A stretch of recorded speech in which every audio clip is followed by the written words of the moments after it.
السلام علیکم ورحمۃ اللہ وبرکاتہ۔ وعلیکم السلام ورحمۃ اللہ وبرکاتہ۔ کیا حال ہے آپ سب کا؟ الحمدللہ۔ آپ سب کو رمضان المبارک بہت بہت مبارک ہو۔ الحمدللہ اللہ نے زندگی میں ایک مرتبہ پھر رمضان المبارک عطا فرما دیا اور اپنی اس کتاب کو مل کے پھر سمجھنے کے لیے اور عمل کے لیے اکٹھا ہونے کی توفیق دے دی۔ الحمدللہ۔ تو آپ سب کو بھی بہت مبارک ہو، جو یہاں ہیں اور جو آن لائن ہیں، ہم سب کے لیے بھی اللہ تعالیٰ بہت مبارک کرے۔ رمضان المبارک آپ کا آنا مبارک کرے۔ اہلاً و سہلاً و مرحبا۔ الحمدللہ الحمدللہ الحمدللہ۔ سب شکر اللہ کا، سب تعریف اللہ کی، اسی کی رحمتیں ہیں، اسی کی برکتیں، اسی کی عنایتیں کہ اس نے آج ہمیں قرآن پاک کے آغاز اور قرآن پاک کے افتتاح کی توفیق عطا فرمائی۔ آپ سب کو قرآن پاک کے ساتھ زندگی کا یہ نیا سفر مبارک ہو۔ اللہ کرے کہ واقعی قرآن پاک کے ساتھ گزرے ہوئے یہ لمحات ہماری زندگی کے یادگار لمحات بن جائیں، نہ صرف یہ کہ اس زندگی کے بلکہ آخرت کی زندگی کے بھی۔ قرآن پاک اللہ کی کتاب، اللہ کا کلام ہے۔ یہ کس لیے آیا ہے؟ ہماری ہدایت کے لیے، ہمیں نصیحت کے لیے، یاد دہانی کے لیے۔ قرآن ایک فرقان ہے، حق اور باطل کے درمیان فرق کرنے والا برہان ہے، واضح دلیل، حق ہے، سراسر سچائی، نور ہے، روشنی ہے، شفا ہے، کریم ہے، عظیم ہے۔ اسے کیا کہا گیا؟ ذکر مبارک ذکر ہے۔ اس کا اتارنے والا، بھیجنے والا کون ہے؟ اللہ رب العالمین۔ جس پر اتری وہ کون ہے؟ محمد صلی اللہ علیہ وآلہ وسلم۔ اور یہ تمام انسانوں کے لیے ہدایت ہے۔ یہ قرآن صرف میرے اور آپ کے لیے نہیں ہے، یہ سب کے لیے ہے۔ یہ کتاب صرف معلومات کی کتاب نہیں، صرف ایک خاص موضوع پر لکھی گئی نہیں، نہ کسی انسان کی، نہ کسی جن کی، نہ کسی فرشتے کی، نہ ہی کسی اور مخلوق کی۔ یہ سب مخلوقات کے خالق رب العالمین کی کتاب ہے۔ یہ ہمیں سیدھی راہ دکھانے کے لیے آئی ہے۔ یہ کتاب اور یہ کلام تو روح کی غذا ہے، اور غذا قوت کے لیے بھی لی جاتی ہے اور لذت اور سرور کے لیے بھی۔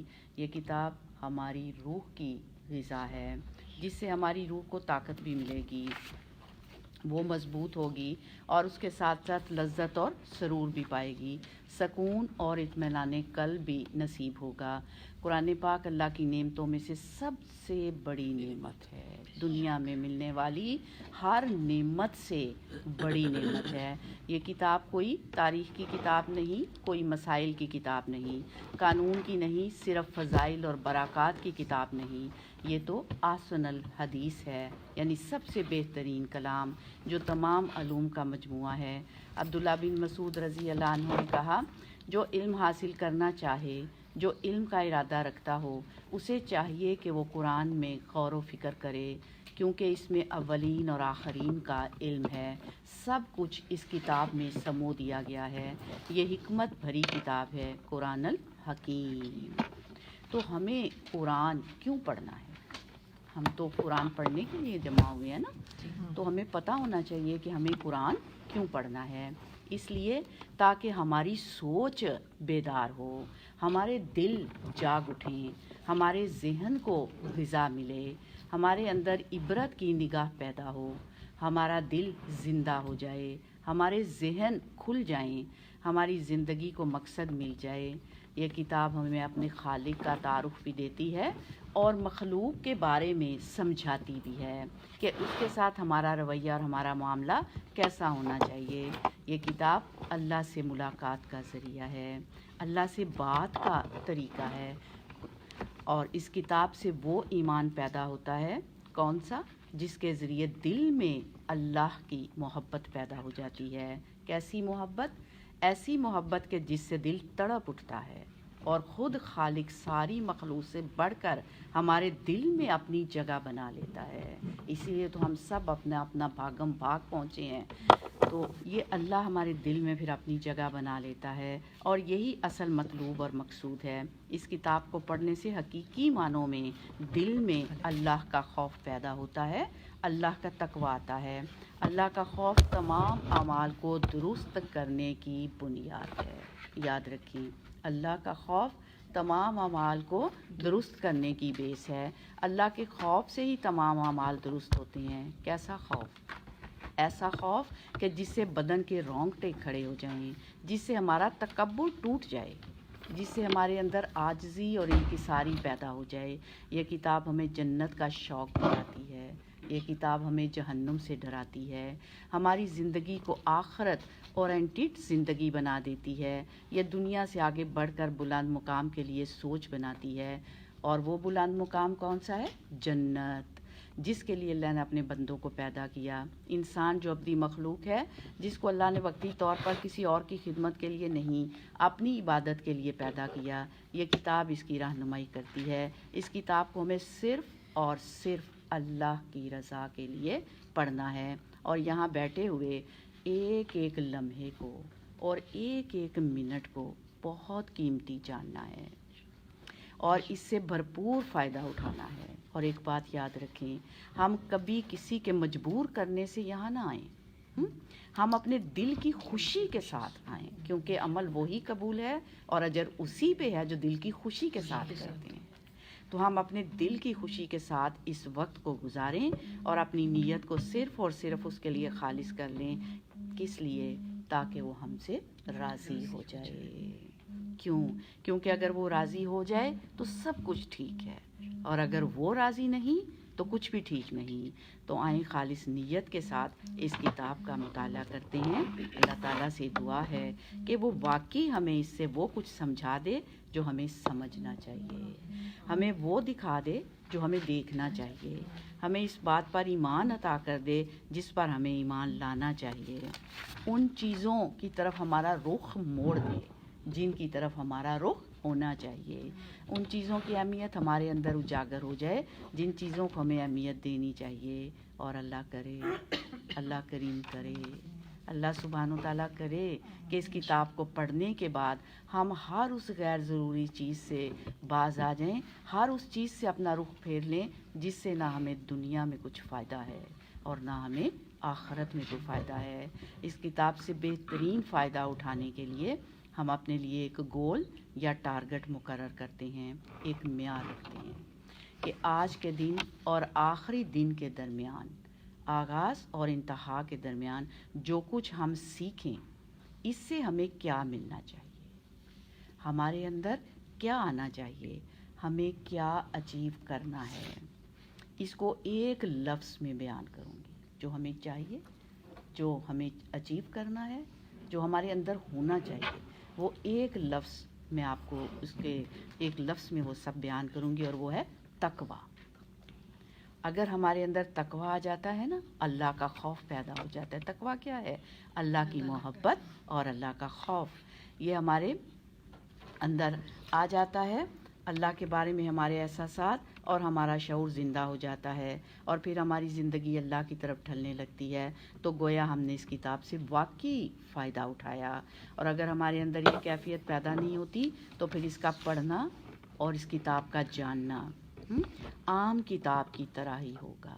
اگر ہمارے اندر چینج نہیں آئے گی تو پھر ایسے ہی ہے جیسے ہم عام کتاب پڑھیں کہ ہم نے اپنی معلومات میں کچھ اور اضافہ کر لیا، یا ہم صرف یہاں معلومات میں اضافے کے لیے نہیں بیٹھے، یہاں ہم کس لیے بیٹھے ہیں؟ اپنی روح، اپنے دل اور اپنے اعمال کی اصلاح کے لیے بیٹھے ہیں۔ کیوں؟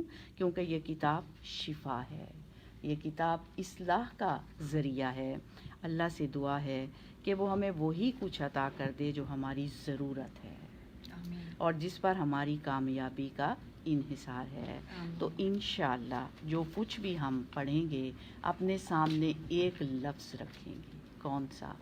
تقویٰ۔ یہ کی ورڈ، اس کو آپ کی ورڈ بنا لیں اپنا، ایک لفظ رکھیں گے سامنے، تقویٰ، ایک معیار رکھیں گے، تقویٰ، اللہ کا خوف، اللہ کا ڈر، اللہ کے بارے میں اویئرنس، ایسی اویئرنس کہ جس کے بارے میں ہمارے دل، دماغ، ہماری سوچ، ہر چیز انوالو ہو جائے، ہمارے سب کام اسی کی خاطر ہونے لگیں اور وہی ہمارا مطلوب اور مقصود بن جائے.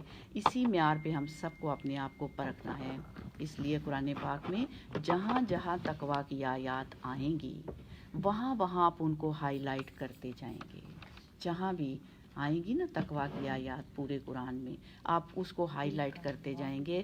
حتیٰ کہ پورے قرآن پاک کے اندر جب دوبارہ آپ اس کو پڑھیں گے تو جہاں جہاں تقویٰ کا ذکر آیا ہے تو ایسے چمک اٹھے کہ جیسے آسمان پر ستارے چمکتے. اس طرح ہمارے اندر اس طرح سے محبت اللہ کی اور خوف اس طرح سے آ چکے کہ جیسے آسمان پہ ستارے چمکتے ہیں. چونکہ تقویٰ ہی مطلوب ہے اس لیے تقویٰ کے بارے میں ایک حدیث سناتے ہوئے آج قرآن پاک کا آغاز کروں گی. اور وہ حدیث کیا ہے؟ ابو ہریرہ رضی اللہ عنہ رسول اللہ صلی اللہ علیہ وآلہ وسلم سے روایت کرتے ہیں. آپ صلی اللہ علیہ وآلہ وسلم نے فرمایا موسیٰ علیہ السلام نے اپنے رب سے 6 باتوں کے بارے میں پوچھا اور وہ گمان کرتے تھے کہ یہ ان کے لیے خالص ہیں اور 7ویں بات کو موسیٰ اپنے اندر پسند نہیں کرتے تھے.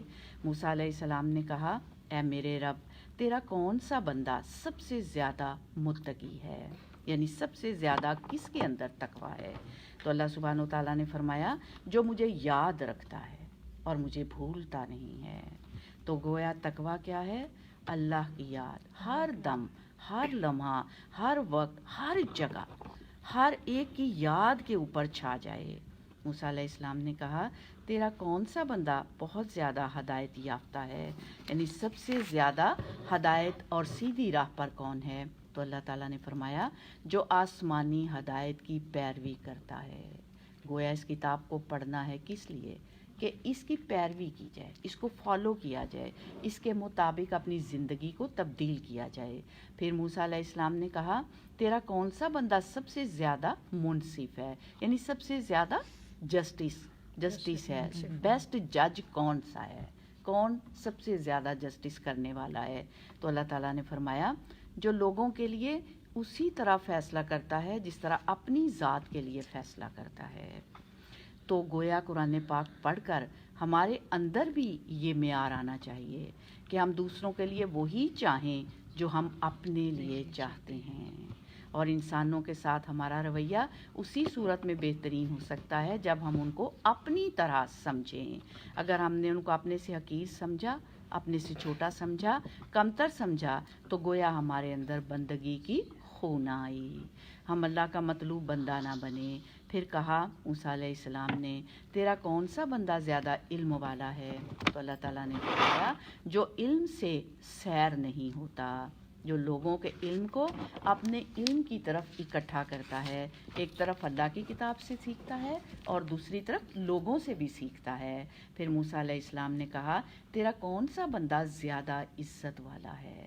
تو اللہ تعالیٰ نے فرمایا جو غلبہ پا لینے کے بعد معاف کر دے، جو لوگوں کے قصور معاف کر دے، جہاں وہ دوسروں سے بدلہ لے سکتا ہو، جہاں وہ دوسروں کے ساتھ سختی کر سکتا ہو وہاں وہ درگزر سے کام لے. پھر موسیٰ علیہ السلام نے کہا اے رب تیرا کون سا بندہ سب سے زیادہ مالدار ہے، یعنی کون سب سے زیادہ رچ ہے؟ تو اللہ تعالیٰ نے فرمایا جو اپنے حصے پر راضی ہو جائے، یعنی جو اس کو ملا ہے اس پر مطمئن ہو. کہا تیرا کون سا بندہ سب سے زیادہ فقیر ہے؟ فرمایا اللہ تعالیٰ نے ایسا مالدار جو غنى نفس سے محروم ہو، یعنی دل کے غنا سے محروم ہو، یعنی جس کا دل غنی نہ ہو. پیسہ تو اس کے پاس بہت ہو لیکن دل کا امیر نہ ہو، کچھ خرچ کرنے کو، کسی کو دینے کو اس کا دل نہ کرے.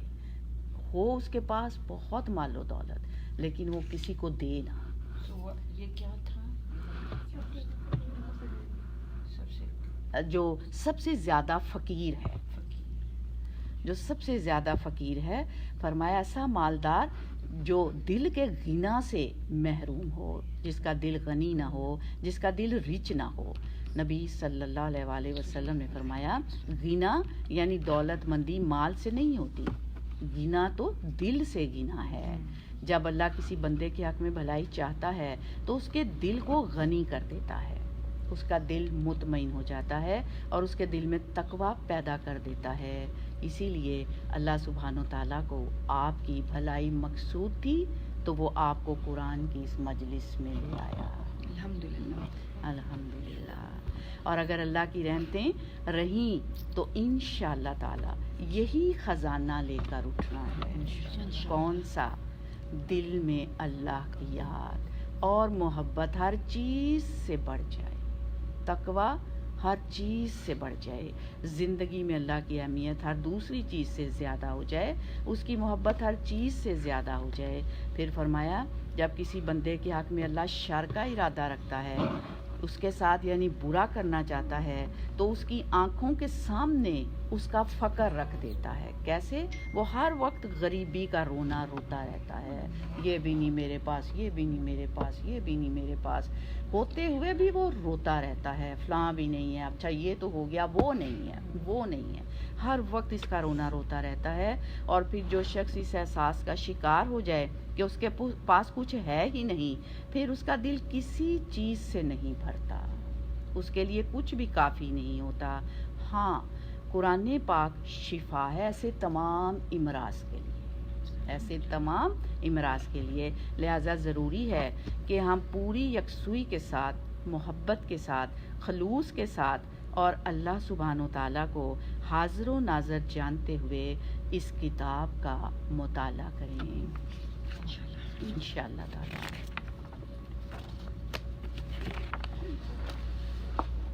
تو اس کتاب کی طرف رجوع کرتے ہیں کہ اللہ تعالیٰ ہمیں وہ روشنی دکھا دے، وہ ہدایت دے دے جو وہ اپنے بندوں کے لیے چاہتا ہے اور جس کے لیے یہ کتاب بھیجی گئی ہے. تو قرآن پاک کا آغاز کرتے ہیں سب سے پہلے سورۃ فاتحہ سے، بگننگ بھی اور اوپننگ بھی. تو آئیں پہلے سورۃ فاتحہ کی تلاوت سن لیتے ہیں.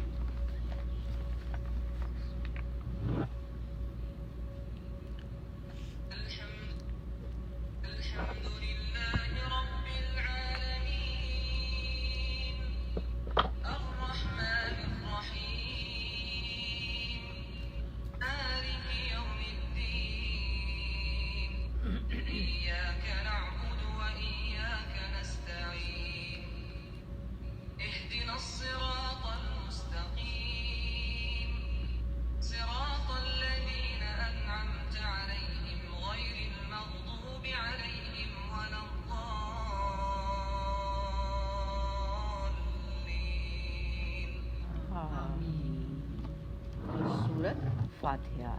سورۃ فاتحہ سے قرآن پاک کا آغاز ہو رہا ہے اور یہ بھی کہا جاتا ہے کہ یہ سب سے پہلی مکمل سورت کی شکل میں نازل کی گئی تھی.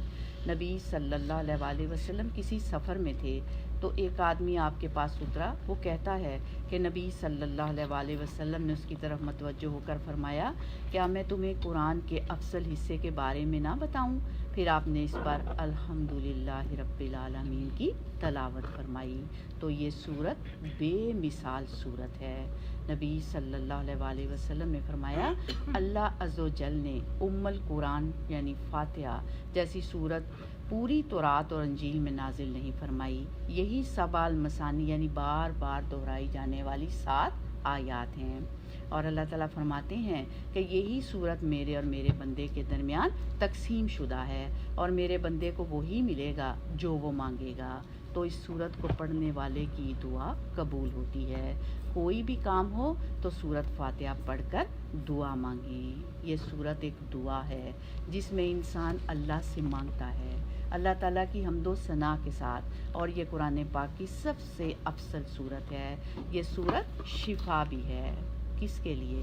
بیماروں کے لیے. کون سے بیماروں کے لیے؟ دل کے بیماروں کے لیے، جسمانی بیماروں کے لیے. کسی بھی قسم کی تکلیف میں اس سورت کو بار بار پڑھا جائے اور اپنے جسم پر پھونکا جائے تو اللہ کے فضل سے شفا نصیب ہوتی ہے. کیوں؟ کیونکہ قرآن شفا ہے اور خاص طور پر اس سورت کا نام سورۃ الشفا ہے. لہٰذا قرآن پاک پڑھنے کا ایک فائدہ یہ بھی ہے کہ انسان بہت سی بیماریوں سے نجات پاتا ہے. کون سی بیماریاں؟ وہ جن کا علاج ڈاکٹروں کے پاس بھی نہیں ہے. اور وہ کون سی ہیں؟ حسد، بغض، کینہ، تکبر، نفرت، دشمنی، انتقام. اس کا علاج تو ڈاکٹروں کے پاس بھی نہیں. یہ ایسی امراض کا علاج کرتا ہے. لیکن اللہ کی رحمت اور اس کا فضل ہے کہ اس نے ہمیں قرآن جیسی نعمت عطا کی جس سے ہمیں دنیاوی اور اخروی فائدے حاصل ہوں. اب یہ ہم پر ڈیپینڈ کرتا ہے کہ ہم کتنے اور کیسے فائدے حاصل کرنا چاہتے ہیں. یہ نیتوں کے ساتھ ہے.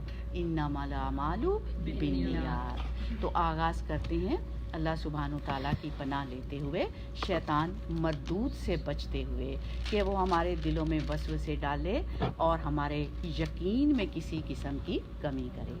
اعوذ باللہ من الشیطان الرجیم. بسم اللہ الرحمن الرحیم. شروع کرتی ہوں اللہ کے نام سے جو نہایت مہربان بار بار رحم فرمانے والا ہے. ہر کام شروع کرنے سے پہلے اللہ کا نام لیں. کیوں؟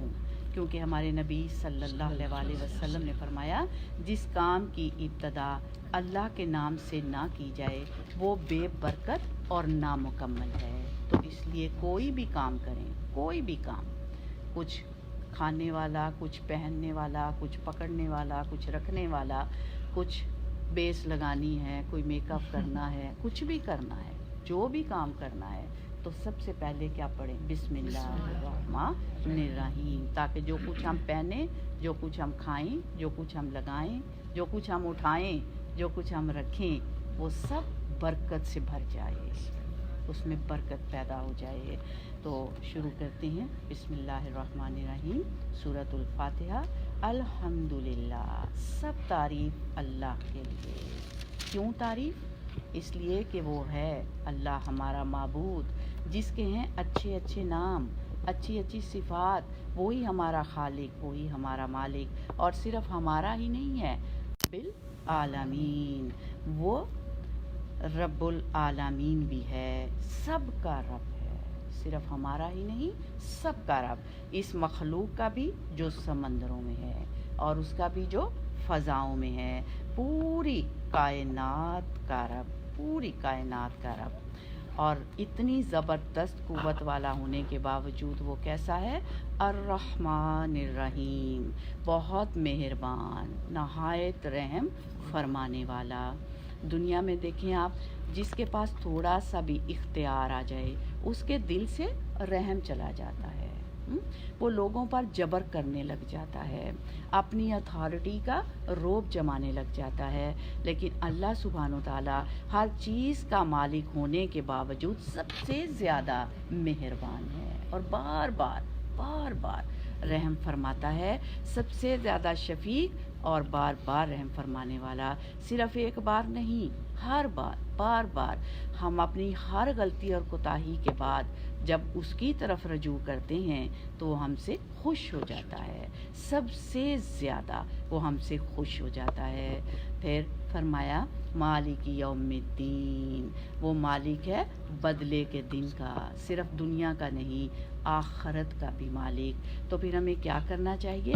ہمیں اسی کی طرف رجوع کرنا چاہیے. ہماری زندگی اور ہماری موت اسی کے ہاتھ میں ہے، اسی لیے ہم مستقبل کی اچھی امیدیں بھی اسی سے رکھتے ہیں اور پھر اسی سے ڈرتے بھی ہیں، اس دنیا میں بھی اور خصوصاً آخرت کے دن سے بھی، اور اس دن کے حساب کتاب سے ڈرتے ہیں. پھر فرمایا ایاک نعبد. ہم صرف تیری ہی عبادت کرتے ہیں. یعنی جب سب کچھ اسی کا تو پھر عبادت کے لائق بھی وہی. عبادت کیا ہے؟ عاجزی کے ساتھ اللہ کے آگے جھک جانا، اپنے دل کے ساتھ، اپنے دماغ کے ساتھ، اپنے جسم کے ساتھ، اپنی ہر چیز کے ساتھ اپنے آپ کو اللہ کے سامنے کمزور سمجھنا، عاجز سمجھنا، اور اس کے سامنے سجدے میں گر جانا، اور اس کے سامنے اپنی ناک، ماتھے اور پیشانی کو زمین پہ رکھ دینا، اور انتہائی عاجزی کا مظاہرہ کرنا. نہ صرف نماز میں بلکہ تمام زندگی میں کسی قسم کا بھی تکبر نہ کرنا، کسی قسم کی اکڑ نہ دکھانا. عبادت کی روح عاجزی میں ہے، لہٰذا اللہ کے لیے سجدوں کی کثرت کر دینی چاہیے. اور عاجزی کسے کہتے ہیں؟ ڈاؤن ٹو ارتھ ہونا. ڈاؤن ٹو ارتھ ہونا، صرف ماتھا ہی نہ جھکے، سر کے اندر جو ہمارے خیالات ہیں وہ بھی اس کے آگے جھک جائیں، اور ہمارے دل کے اندر جو کچھ ہے وہ بھی اس کے آگے جھک جائے. ہمارا سجدہ ایسا ہونا چاہیے کہ جو ہمارے دل کے اندر فطور اور جو ہمارے دماغ کے اندر فطور ہے وہ بھی اس کے آگے جھک جائے، ہمارے دل کے اندر جو کچھ ہے اس کے آگے جھک جائے، اور عملی زندگی بھی اس کے مطابق ہو جائے. اور پھر صرف عبادت ہی نہیں کرنی، اور بھی کیا کرنا ہے، وَإِيَّاكَ نَسْتَعِينُ، اور صرف تجھ ہی سے ہم مدد مانگتے ہیں. کیونکہ تو ہی مدد کرنے کے قابل ہے. اب دیکھیں جب ہمیں مشکل آتی ہے تو ہم کدھر چل پڑتے ہیں؟ ہم بندوں کی طرف چل پڑتے ہیں. کون میری مدد کرے گا، کون میرے پاس آئے گا، کس کے پاس جاؤں، کس کو کہوں کہ وہ میری ہیلپ کرے؟ کوئی نہیں سننے والا. پھر بندوں سے شکوہ کرنے لگتے ہیں، بندوں سے ناراض ہو جاتے ہیں. کیونکہ بندوں سے ہماری توقعات ہوتی ہیں. نہیں، ہمیں اپنی ساری توقعات اللہ سے رکھنی چاہیے، ہمیں اپنے رب سے مانگنا چاہیے. کوئی مشکل آ جائے فوراً اپنے رب کی طرف رجوع کریں. کوئی خوشی ملی ہے فوراً اپنے رب کی طرف رجوع کریں، شکر ادا کریں. بیماری آئی، صحت دی اللہ نے، فوراً اللہ کا شکر ادا کریں، اللہ کی طرف اپنا رخ پھیر دیں. کیونکہ ایاک نستعین، وہی ہماری مدد کرنے کے لیے، وہی ہمارے لیے کافی ہے. بندے بھی تب مدد کریں گے جب اللہ ان کے دل میں ڈالے گا. جب اللہ ان کے دل میں ڈالے گا، کسی کی مجال نہیں کوئی کسی کے کام آ سکے جب تک اللہ سبحانہ و تعالیٰ اس کے دل میں نہ ڈالے. لہٰذا سب سے پہلے اللہ کی طرف رجوع کرنا چاہیے، سب سے پہلے اسی کی طرف جانا چاہیے. اور پھر جب دعا کریں تو مانگنے کی چیزوں میں سب سے پہلے کیا چیز مانگیں؟ اہدنا الصراط المستقیم، اے رب ہمیں سیدھا راستہ دکھا. یہ بھی کی ورڈ ہے، اس کو بھی آپ کی ورڈ نوٹ کر لیں، اہدنا الصراط المستقیم. اور آج کی دعا ہدایت کی دعا ہے. دل سے مانگیے کہ اے اللہ وہ راستہ جو تیری طرف لے جانے والا ہو، جس پہ چل کے تو مجھ سے راضی ہو جائے، وہ راستہ جس کے اختتام پر میرے لیے کامیابی ہو. اللہ مجھے وہ راستہ دکھا دے. ہم بھی مانگ لیتے ہیں اہدنا الصراط المستقیم، اے رب ہمیں بھی سیدھا راستہ دکھانا. مانگنے والی چیزوں میں سب سے پہلی چیز ہدایت ہے. انسان کو رزق سے بھی زیادہ ضرورت ہدایت کی ہے. کیونکہ اگر انسان کو ہدایت مل جائے تو پھر ہی اس کے اندر تقویٰ آتا ہے. ہدایت ملے تو تقویٰ آتا ہے، اور جب تقویٰ آتا ہے تو پھر ہی رزق کے دروازے کھلتے ہیں. اللہ کا وعدہ ہے پھر اس کے کام نہیں رکیں گے. لہٰذا ہمیں فکر ہونی چاہیے کس کی؟ ہدایت کی، تقویٰ کی اور صراط مستقیم کی. یاد رکھیں جتنا قدم اس دنیا میں انسان کا صراط مستقیم پر جم جاتا ہے، اتنا ہی اس کا قدم کل قیامت کے دن پل صراط پر جمے گا. جو آج لڑک جاتا ہے وہ کل بھی لڑک جائے گا. اس صراط مستقیم اور پل صراط کے اندر ایک مناسبت ہے. لہٰذا جب سیدھے راستے سے ادھر ادھر ہونے لگیں تو پل صراط کو یاد رکھیں. ہم سمجھتے ہیں دنیا میں سیدھے راستے پر چلنا مشکل ہے، ہم کہتے ہیں بڑی آزمائشیں ہیں اس راستے میں. یاد رکھیے پل صراط پہ چلنا اس سے کہیں زیادہ مشکل ہے، جو بال سے بھی باریک اور تلوار کی نوک سے بھی تیز ہے. اس پہ چلنا اس سے بھی کہیں مشکل. وہ جہنم کی پشت پر رکھا ہوا ہے.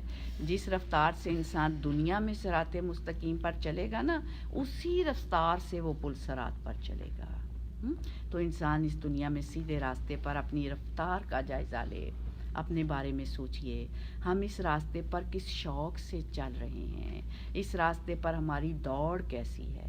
اور اگر اس راستے پر ہم استقامت اختیار نہیں کرتے اور ہم صحیح اعمال نہیں کرتے جو اس راستے پر چلنے کا تقاضا ہیں، تو پھر وہاں مشکل ہو سکتی ہے.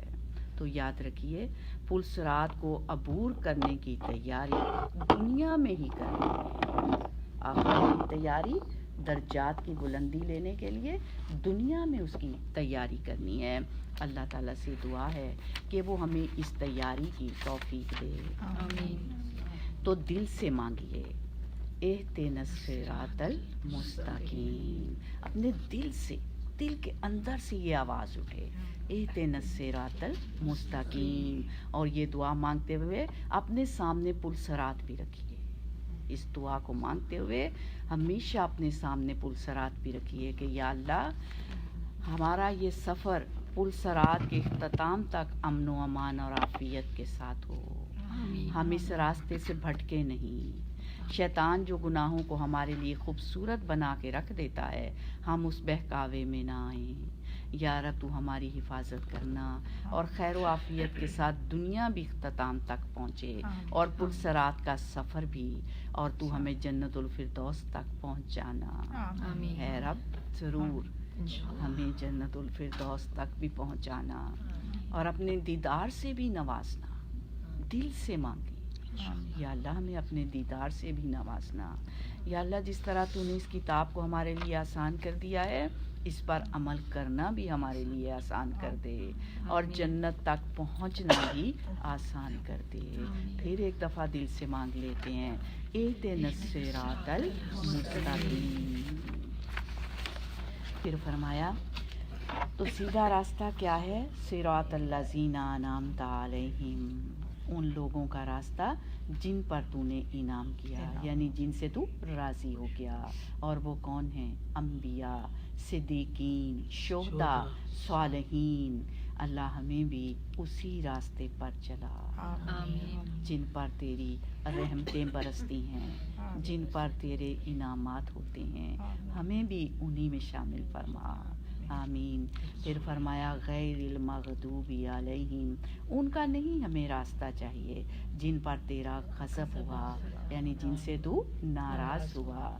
ولا الضالین، اور نہ گمراہ ہونے والوں کا. الہی آمین.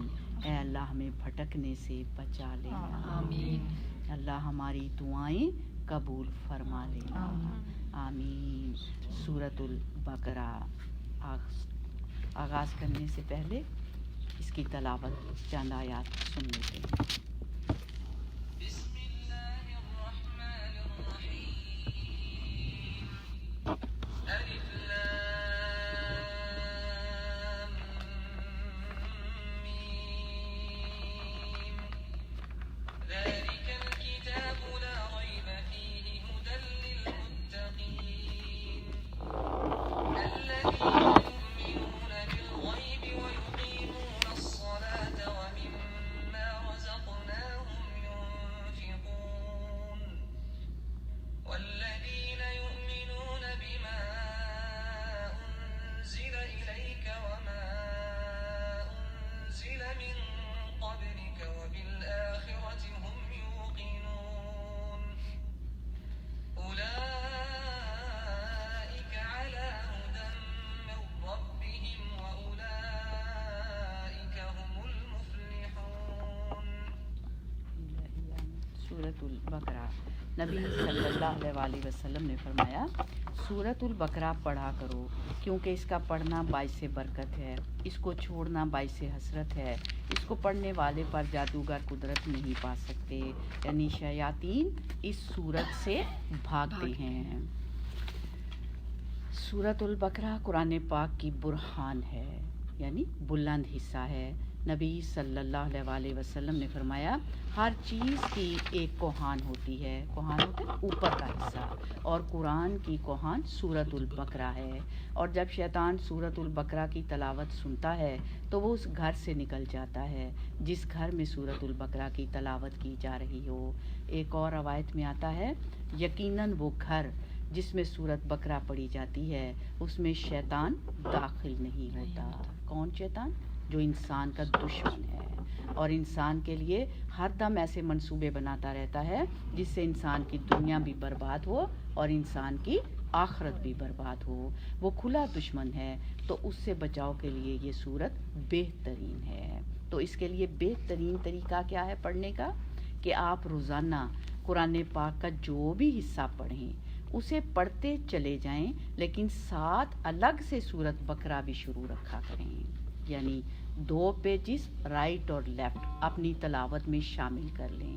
یعنی کوئی دن ایسا نہ گزرے جس میں آپ کی زندگی میں یا آپ کے گھر میں سورت بقرہ نہ پڑھی جائے, کوئی دن بھی ایسا نہ گزرے.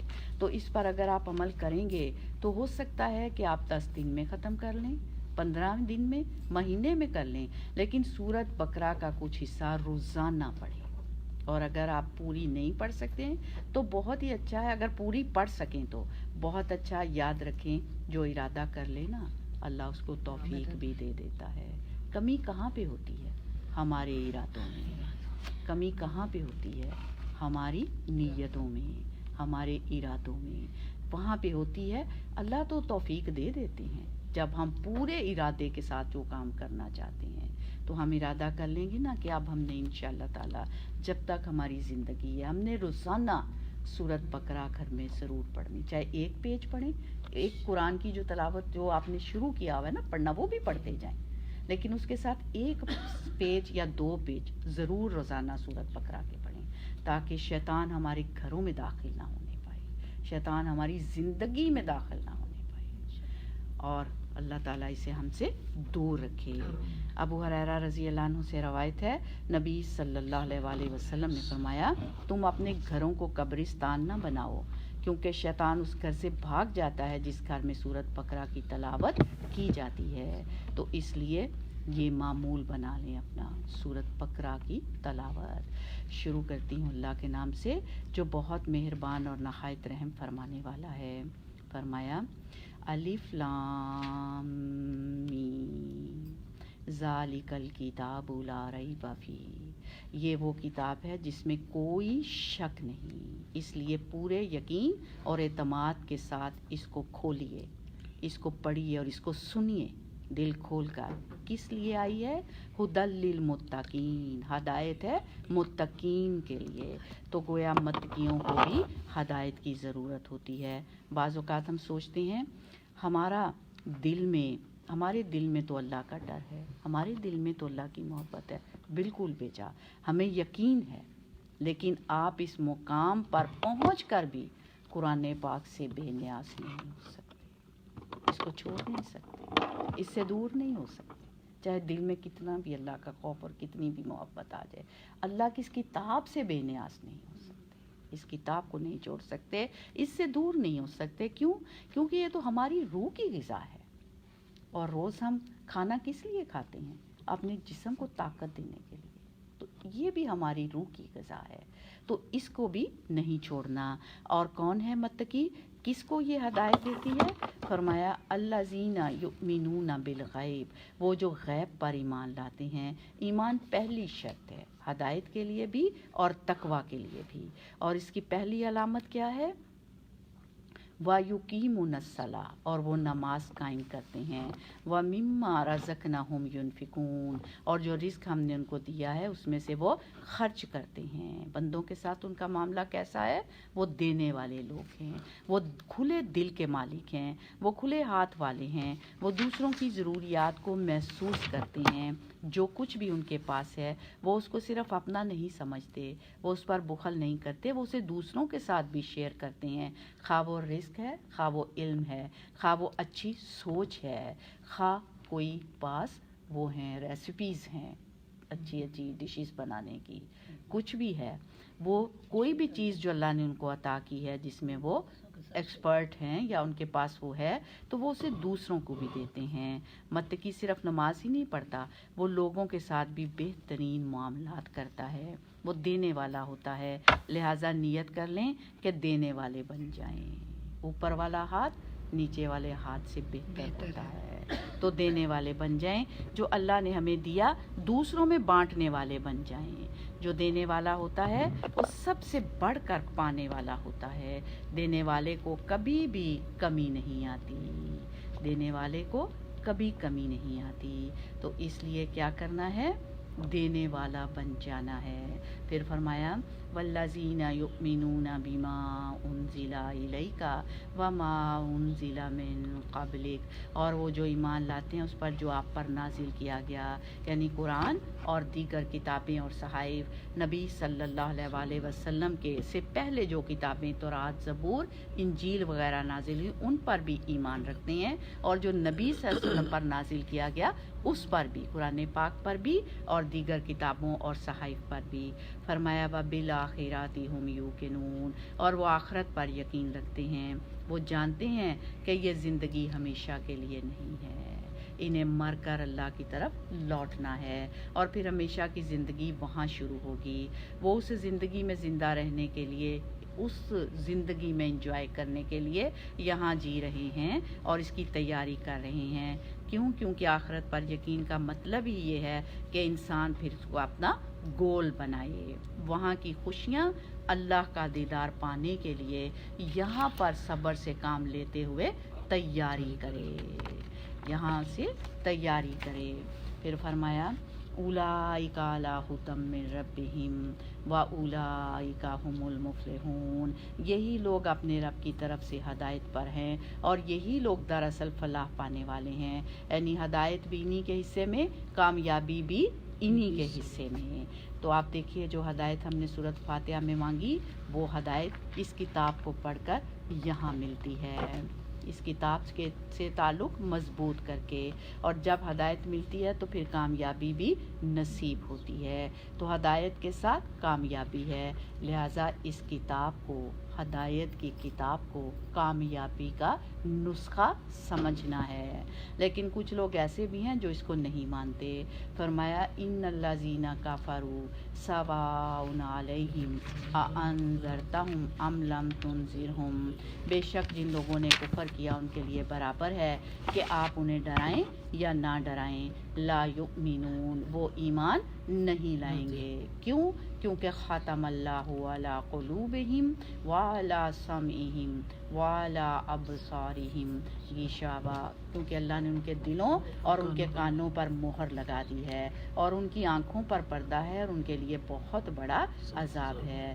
حقیقت یہی ہے کہ جب انسان گناہ پر گناہ کرتا چلا جاتا ہے، اللہ تعالیٰ کے احکامات کا انکار کرتا چلا جاتا ہے، تو پھر یہ اندھیروں کی شکل میں انسان کو دیکھنے کے قابل نہیں چھوڑتے، یعنی انسان کا دل پھر اندھیرے میں آ جاتا ہے، انسان کا دل بند ہو جاتا ہے، اور جب بند ہو جاتا ہے تو اللہ پھر اس پر خاتمہ، ٹھپا لگا دیتے ہیں، سٹیمپ لگا دیتے ہیں، مہر لگا دیتے ہیں، پھر کوئی راستہ ایمان کی طرف نہیں جاتا، پھر انسان کے لیے اس حالت سے نکلنے اور چھٹکارا پانے کا کوئی ذریعہ نہیں ہوتا۔ کیوں؟ کیونکہ کان اور آنکھیں اور دل تو بند ہی، کان اور آنکھیں تو دونوں ہی بند ہو گئیں، جن سے انسان کے اندر ہدایت جاتی ہے، کان سے اور آنکھ سے ہدایت دل کے اندر اترتی ہے۔ تو جب یہی نہیں تو پھر ہدایت کیسے اندر جائے؟ حقیقت یہ ہے کہ گناہ انسان کے دل کے لیے زہر قاتل کی حیثیت رکھتے ہیں، گناہ دل کو میلا کر دیتے ہیں، اگر انسان توبہ نہیں کرتا تو پھر چھٹکارا مشکل ہو جاتا ہے۔ حضرت علی بن طالب رضی اللہ عنہ روایت کرتے ہیں کہ رسول اللہ صلی اللہ علیہ وآلہ وسلم نے فرمایا، چاند کے سامنے آ کر بدلی کی طرح ہر دل پر گناہوں کی بدلی چھا جاتی ہے، یعنی جس طرح چاند کو بادل چھپا دیتے ہیں، ایسے ہی ہمارے دل کو جو روشن دل ہوتا ہے، جو 14ویں کے چاند کی طرح چمک رہا ہوتا ہے، اچھے اچھے کام کر کے، کسی کی مدد کر کے، کوئی بھی اچھی بات کر کے دل خوش ہو جاتا ہے، لیکن جب انسان کوئی گناہ کرتا ہے تو پھر کیا ہوتا ہے؟ دل کے آگے ایک بادل آ جاتا ہے۔ تو فرمایا چاند چمک رہا ہوتا ہے، اچانک اس کے سامنے بدلی آ جاتی ہے اور وہ تاریک ہو جاتا ہے، لیکن جب وہ بدلی سامنے سے ہٹ جاتی ہے تو پھر وہ روشن ہو جاتا ہے۔ لہٰذا اس بادل کو ہٹانے کا طریقہ کیا ہے؟ کہ انسان فوراً توبہ کرے، توبہ کرنے میں دیر نہ کرے، جلدی سے توبہ کر لے، دیر نہ کرے، اپنے لیے جسٹیفیکیشنز نہ ڈھونڈے کہ یہ نہیں اور ایسے نہیں اور ویسے نہیں، خود کو انسان جسٹیفیکیشنز نہ دے بلکہ فوراً اللہ کی طرف رجوع کرے۔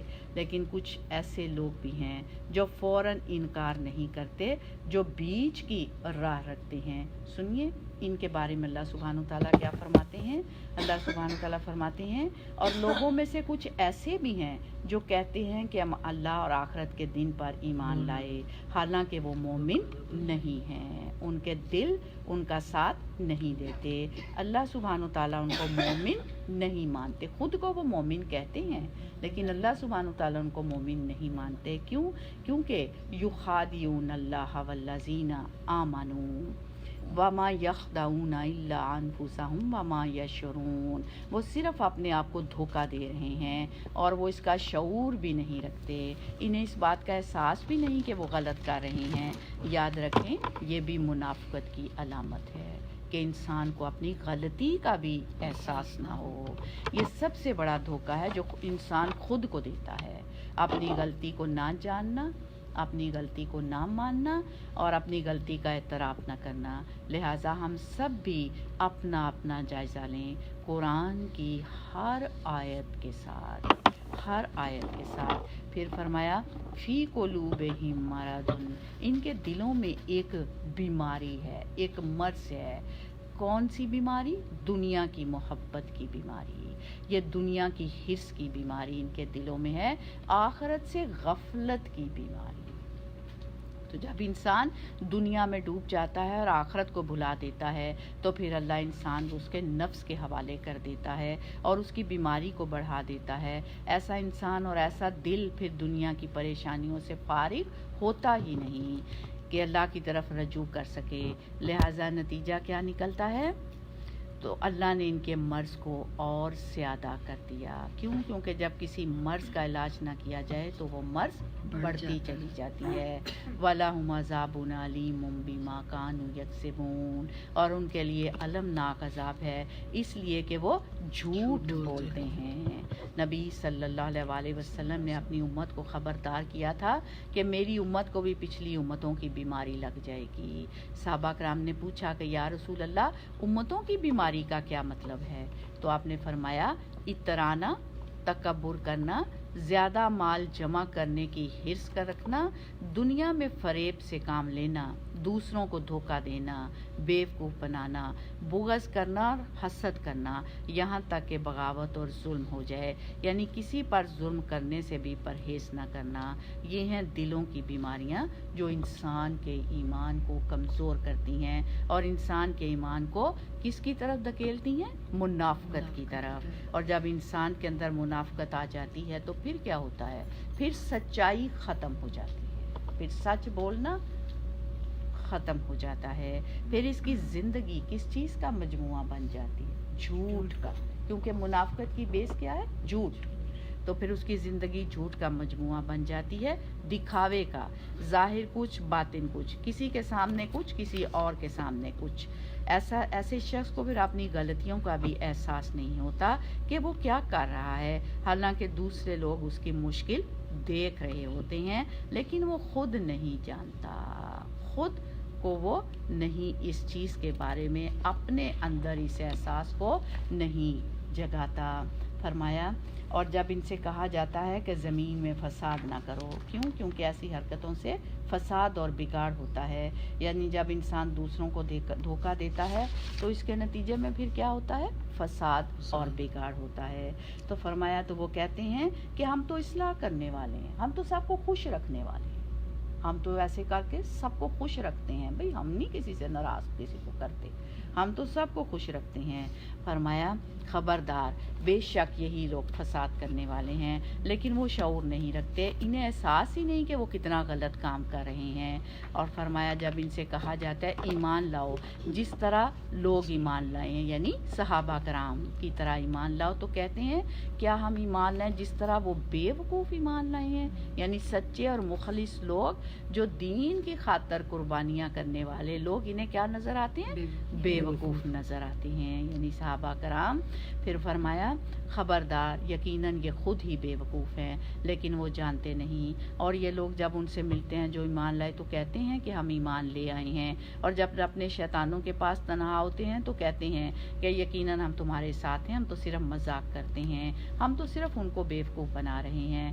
فرمایا اللہ ان سے مذاق کر رہا ہے اور انہیں ان کی سرکشی میں مہلت دیے جا رہا ہے، تو وہ بھٹکتے پھرتے ہیں۔ یہی وہ لوگ ہیں جنہوں نے ہدایت کے بدلے گمراہی خریدی، یعنی اللہ کا راستہ چھوڑ دیا۔ فرمایا تو نہ ان کی تجارت ہی فائدہ مند ہوئی اور نہ وہ ہدایت پانے والے ہیں، کیوں؟ کیونکہ وہ صحیح راستے پر نہیں ہیں۔ پھر فرمایا ان کی مثال اس شخص کی طرح ہے جس نے آگ جلائی، پھر جب آگ نے اس کے ماحول کو روشن کر دیا تو اللہ نے ان کا نور سلب کر لیا اور انہیں اندھیروں میں چھوڑ دیا، وہ دیکھ نہیں پاتے۔ اور عبداللہ بن مسعود کہتے ہیں نبی صلی اللہ علیہ وسلم جب مدینہ تشریف لائے، اسلام کی دعوت دی، ابتدا میں کچھ لوگ مسلمان ہو گئے، لیکن جب دیکھا اس راستے میں مشکلات ہیں تو وہ واپس لوٹ گئے اور اپنی دنیا میں مشغول ہو گئے اور ان پر پھر اندھیرا چھا گیا۔ اس کے بعد انہوں نے کبھی بھی نبی صلی اللہ علیہ وسلم کا صحیح ساتھ نہیں دیا، تو پھر اللہ نے ان کی بصارت لے لی، فزیکلی نہیں، آنکھیں تو ہیں، حق دیکھ نہیں پاتے، وہ بہرے ہیں، گنگے ہیں، اندھے ہیں، بس وہ نہیں لوٹتے۔ اب یہ نبی صلی اللہ علیہ وسلم کے ساتھ نہیں چل سکتے، کیونکہ آنکھیں ہیں، حق دیکھ نہیں پاتے، کان تو ہیں، حق سمجھ نہیں پاتے، زبانیں ہیں، حق بول نہیں پاتے۔ تو فرمایا یا ان کی مثال زوردار بارش کی طرح ہے جو آسمان سے برس رہی ہو، یعنی وہی نازل ہو رہی ہے، ہدایات آ رہی ہیں، احکامات آ رہی ہیں۔ فرمایا جس میں اندھیرے ہوں، گرج اور بجلی ہو، وہ کڑک سے ڈر کر موت سے بچنے کے لیے اپنی انگلیاں کانوں میں ٹھونس لیتے ہیں، یعنی اگر کچھ مشکلات آ جائیں، احکامات پر عمل کرنا مشکل لگتا ہے تو ان آیات، ان احکامات سے پھر بچنے کی کوشش کرتے ہیں۔ لیکن فرمایا واللہ محیط بالکافرین، اور اللہ کافروں کو گھیرنے والا ہے، یہ جو کچھ کرنا چاہتے ہیں کر لیں لیکن اللہ کی پکڑ سے بھاگ نہیں سکتے۔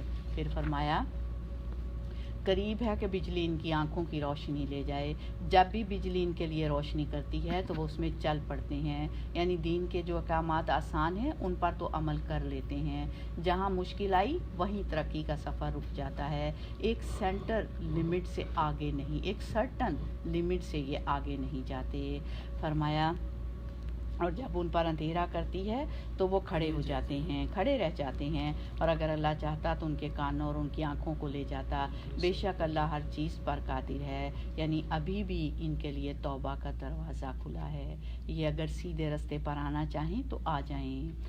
پھر فرمایا کافروں کو کیا کہا کہ وہ نہیں پلٹیں گے، اور منافقت کے لیے کیا ہے کہ توبہ کر لیں، توبہ کر لیں تو واپس پلٹ سکتے ہیں۔ پھر فرمایا یا ایھا الناس، تمام انسانیت سے خطاب ہے، اے لوگو اعبدوا ربکم، اپنے رب کی عبادت کرو، یعنی اس کے آگے جھک جاؤ، اس کی بات مانو، اسی کی اطاعت کرو، اسی کو راضی کرنے کی کوششیں کرو۔ کیوں؟ کون ہے وہ رب؟ الذی خلقکم، اس نے تمہیں پیدا کیا، وہ ہے تمہارا رب، اسی کے بھیجنے سے تم یہاں آئے ہو، تمہاری زندگی اسی کی محتاج ہے، سب کچھ اسی کا دیا ہوا ہے، نہ صرف یہ کہ تمہیں بلکہ والذین من قبلکم، ان لوگوں کو بھی جو تم سے پہلے تھے انہیں بھی پیدا کیا۔ فرمایا اس کی عبادت کرو، کیوں؟ لعلکم تتقون، تو تاکہ تم بچ سکو، گویا اس عبادت کا فائدہ کیا ہوگا؟ تم دنیا میں گناہوں سے بچ جاؤ اور اللہ کی نافرمانی سے بچ جاؤ، اور آخرت میں برے انجام سے بچ جاؤ۔ کون ہے وہ رب؟ فرمایا وہ ذات جس نے تمہارے لیے زمین کو فرش اور آسمان کو چھت بنایا، اور آسمان سے پانی نازل کیا، اور اس پانی سے تمہارے لیے بطور رزق پھل پیدا کیے، پس تم اللہ کے ساتھ کسی کو شریک نہ ٹھہراؤ، کسی اور کو اللہ کی طرح مت اہمیت دو۔ کیوں؟ کیونکہ انہوں نے تمہیں کچھ نہیں دیا، کچھ نہیں دیا۔ فرمایا حالانکہ تم جانتے ہو۔ عبادت کے لیے پھر کیا چاہیے؟ قرآن، قرآن سے رہنمائی. فرمایا اور ہاں عبادت کرنے کے لیے تو پھر قرآن کی طرف ہی رجوع کرنا ہوگا. عبادت کے لیے ہمیں قرآن سے ہی رہنمائی ملے گی. فرمایا اگر قرآن کے بارے میں تمہیں شک ہے تو پھر کیا کرو، جو ہم نے اپنے بندے محمد صلی اللہ علیہ وسلم پر نازل فرمایا ہے تو اسی طرح کی ایک صورت تم بھی بنا لاؤ اور اللہ کے سوا اپنے مددگاروں کو بھی بلا لو. اگر تم سچے ہو تو پھر یہ کام کر کے دکھاؤ. پھر فرمایا اگر تم نے ایسا نہ کیا اور تم ہرگز نہ کر سکو گے تو بچو اس آگ سے جس کا ایندھن انسان اور پتھر ہیں، جو کافروں کے لیے تیار کی گئی ہے. فرمایا وَبَشِّرِ الَّذِينَ آمَنُوا وَعَمِلُوا الصَّالِحَاتِ، اور خوشخبری دے دو ان لوگوں کو جو ایمان لائے اور انہوں نے نیک عمل کیے. کہ ان کے لیے کس بات کی خوشخبری ہے؟ فرمایا ایسے باغات ہیں جن کے نیچے نہریں جاری ہیں. کون سی؟ دودھ کی، شراب کی، پانی کی. فرمایا جب انہیں ان باغوں میں سے کسی قسم کا پھل کھانے کو دیا جائے گا تو کہیں گے یہ تو وہی ہے جو اس سے پہلے بھی ہم دیے گئے تھے، اور انہیں اس سے ملتے جلتے پھل دیے جائیں گے، اور وہاں ان کے لیے پاک صاف پیلیاں ہوں گی اور وہ اس جنت میں ہمیشہ رہنے والے ہیں. تو یاد رکھیے اللہ سبحانہ و تعالیٰ ایمان لانے اور عمل صالح کرنے پر خوشخبری سناتے ہیں. کیسے، کب خوشخبری سناتے ہیں؟ ایمان لانے پر اور عمل صالح کرنے پر. تو اس خوشخبری کو محسوس کیجیے اور الحمدللہ کہیے. الحمدللہ. اچھے کام کوئی اور بھی کرے تو اسے بھی اپریشیٹ کیا کریں. جو اور بھی کوئی اچھا کام کرے، جو اور بھی آپ کے ساتھ آئے، اللہ کی مجلس میں شامل ہو، تو اس کو بھی مبارکباد دیجیے، اس کو بھی اپریشیٹ کیجیے. یزید بن ابی مریم کہتے ہیں میں جمعے کی نماز پڑھنے کے لیے جا رہا تھا کہ مجھے عبایا بن رافع ملے. انہوں نے مجھے کہا کہ خوش ہو جاؤ، تمہارے یہ قدم اللہ کے راستے پہ ہیں. آپ دیکھیے ہم بھی جب قرآن پڑھنے کے لیے آتے ہیں تو کس کے لیے آتے ہیں؟ اللہ سبحانہ تعالیٰ کے راستے پر. جمعے کی نماز کے لیے جانا اللہ کے راستے میں ہے، تو قرآن کے لیے آنا بھی اللہ کا راستہ ہے، قرآن کے لیے پہنچنا بھی اللہ کا راستہ ہے. تو ایک دوسرے کو ہمیں بھی خوشخبری سنانی چاہیے، ایک دوسرے کو اپریشیٹ کرنا چاہیے اور اس پر خوش ہونا چاہیے. اس راستے کا سفر کہاں پر جا کر ختم ہوتا ہے؟ جنت پر جا کر. جب تک دونوں پاؤں اندر نہ ہو جائیں اس سفر کو ختم نہ سمجھیے. یہ سفر دورہ قرآن کی حد تک نہ ہو، صرف رمضان کی حد تک نہ ہو، بلکہ یہ سفر ساری زندگی کا سفر بن جائے. اللہ کرے اور ہم خیر و بھلائی کے کاموں میں دوڑتے بھاگتے رہیں، آگے چلتے رہیں یہاں تک کہ ہم اپنے رب کو دیکھ لیں اور ہماری آنکھیں ٹھنڈی ہو جائیں. ہمیں اس چیز کی تڑپ لگ جانی چاہیے کہ ہمیں بھی اس بہترین انجام کو پہنچنا ہے. لیکن کیسے پہنچنا ہے؟ آمنوا وعملوا الصالحات. اللہ کی باتیں بھی ماننی ہے اور جو اللہ حکم دے اس پر عمل کر کے بھی دکھانا ہے. اللہ ہمیں ایسی ہی تیاری کی توفیق دے. آمین. پھر فرمایا بے شک اللہ اس سے نہیں شرماتا کہ وہ مچھر یا اس سے اوپر کسی چیز کی مثال بیان فرمائے. پھر جو ایمان لے آئیں تو وہ جانتے ہیں کہ وہ ان کے رب کی طرف سے سچ ہے، اور جن لوگوں نے انکار کیا وہ کہتے ہیں کہ اس مثال سے اللہ کی مراد کیا ہے. وہ اس سے اکثر لوگوں کو گمراہ کرتا ہے اور اسی سے بہت سے لوگوں کو ہدایت بخشتا ہے، اور گمراہ کرتا بھی ہے تو صرف فاسقوں کو. اور کون ہے فاسق؟ فرمایا جو لوگ اللہ کے عہد کو مضبوط باندھنے کے بعد توڑ دیتے ہیں اور جس چیز کے جوڑنے کا اللہ نے حکم دیا ہے اس کو کاٹ ڈالتے ہیں، یا خاص طور پر رشتہ داریاں. فرمایا اور وہ زمین میں فساد کرتے ہیں، یہی لوگ دراصل خسارہ پانے والے ہیں. تو یاد رکھیں اللہ سے جو بھی وعدے کیے ہیں اسے توڑیں نہیں. بہت بڑی ہستی کے ساتھ ہے ہمارا معاہدہ، اس میں کمی نہ آئے. اللہ سے کیے ہوئے وعدے نہ توڑیں. اور اللہ سے وعدہ ہم نے کیا کیا؟ لا الہ الا اللہ کہہ کر کہ اصل معبود تو ہی ہے، ہمارا رازق بھی تو، ہمارا مالک بھی تو، ہمارا مشکل کشا بھی تو. ہم تیری ہی عبادت کریں گے، تیری ہی بات مانیں گے. لیکن اگر کہتے ہیں لا الہ الا اللہ اور عمل اس کے خلاف کرتے ہیں، پھر توقعات لوگوں سے وابستہ کر لیتے ہیں، تو پھر یہ کیا ہے؟ فسق، نافرمانی، اور پھر دوسری طرف بندوں کے ساتھ تعلقات اچھے نہیں رکھتے، نتیجہ کیا ہوتا ہے؟ اولئک ھم الخاسرون، یہی لوگ خسارہ پانے والے ہیں۔ ہمارا دین ہم سے کیا چاہتا ہے کہ ایک طرف ہم حقوق اللہ کو پہچانیں اور دوسری طرف ہم حقوق العباد کو پہچانیں تاکہ ہم خسارہ پانے والوں میں شامل نہ ہوں۔ پھر فرمایا کیف تکفرون باللہ، تم اللہ کا انکار کیسے کر سکتے ہو؟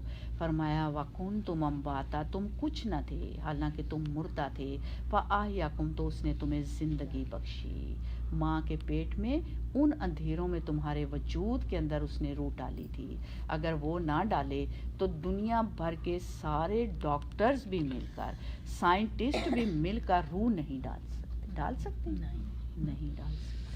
اگر وہ نکال رہا ہو تو کوئی اس کو روک نہیں سکتا۔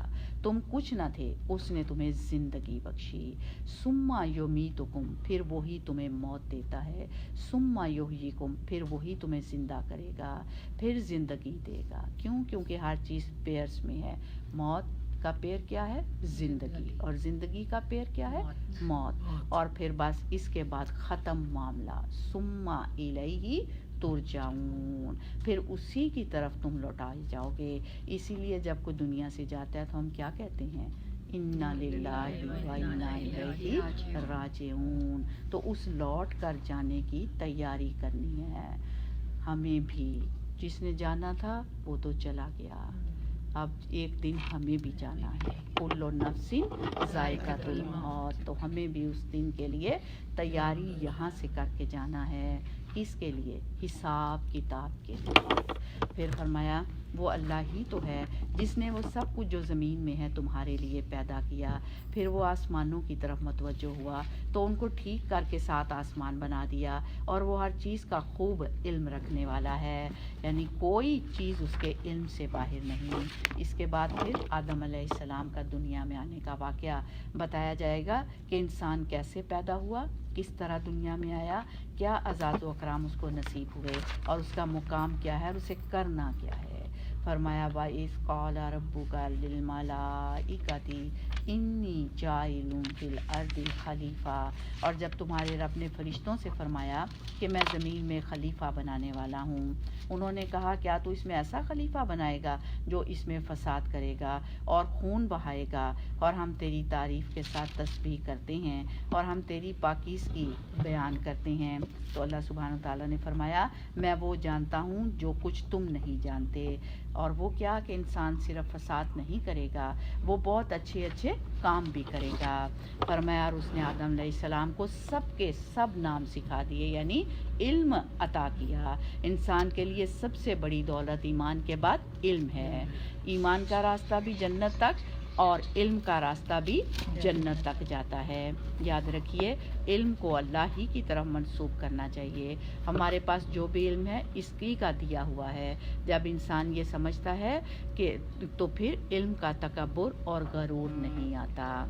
کیوں؟ کیونکہ بدترین تکبر علم کی بنا پر ہوتا ہے، اور بدترین تکبر عبادت کی بنا پر ہوتا ہے کہ میں سب سے اچھی، اور آئی نو، مجھے بہت پتہ ہے، میں سب جانتی ہوں، آئی نو۔ اب دیکھیے یہ جملہ ہم کتنا زیادہ بولتے ہیں، آئی نو، اور یہ کوئی پولائٹ جملہ نہیں ہے، یہ بالکل بھی پولائٹ جملہ نہیں، اور کہ مجھے بہت پتہ ہے، اور اگر پتہ بھی ہے تو پھر بھی جو ہے وہ 100% نہ بتائیں کہ میں شور نہیں ہوں، یہ 100% نہیں، اور اگر پتہ ہے تو بتائیں، اور اگر نہیں پتہ تو غلط نہ بتائیں، کبھی بھی کسی کو غلط نہ بتائیں۔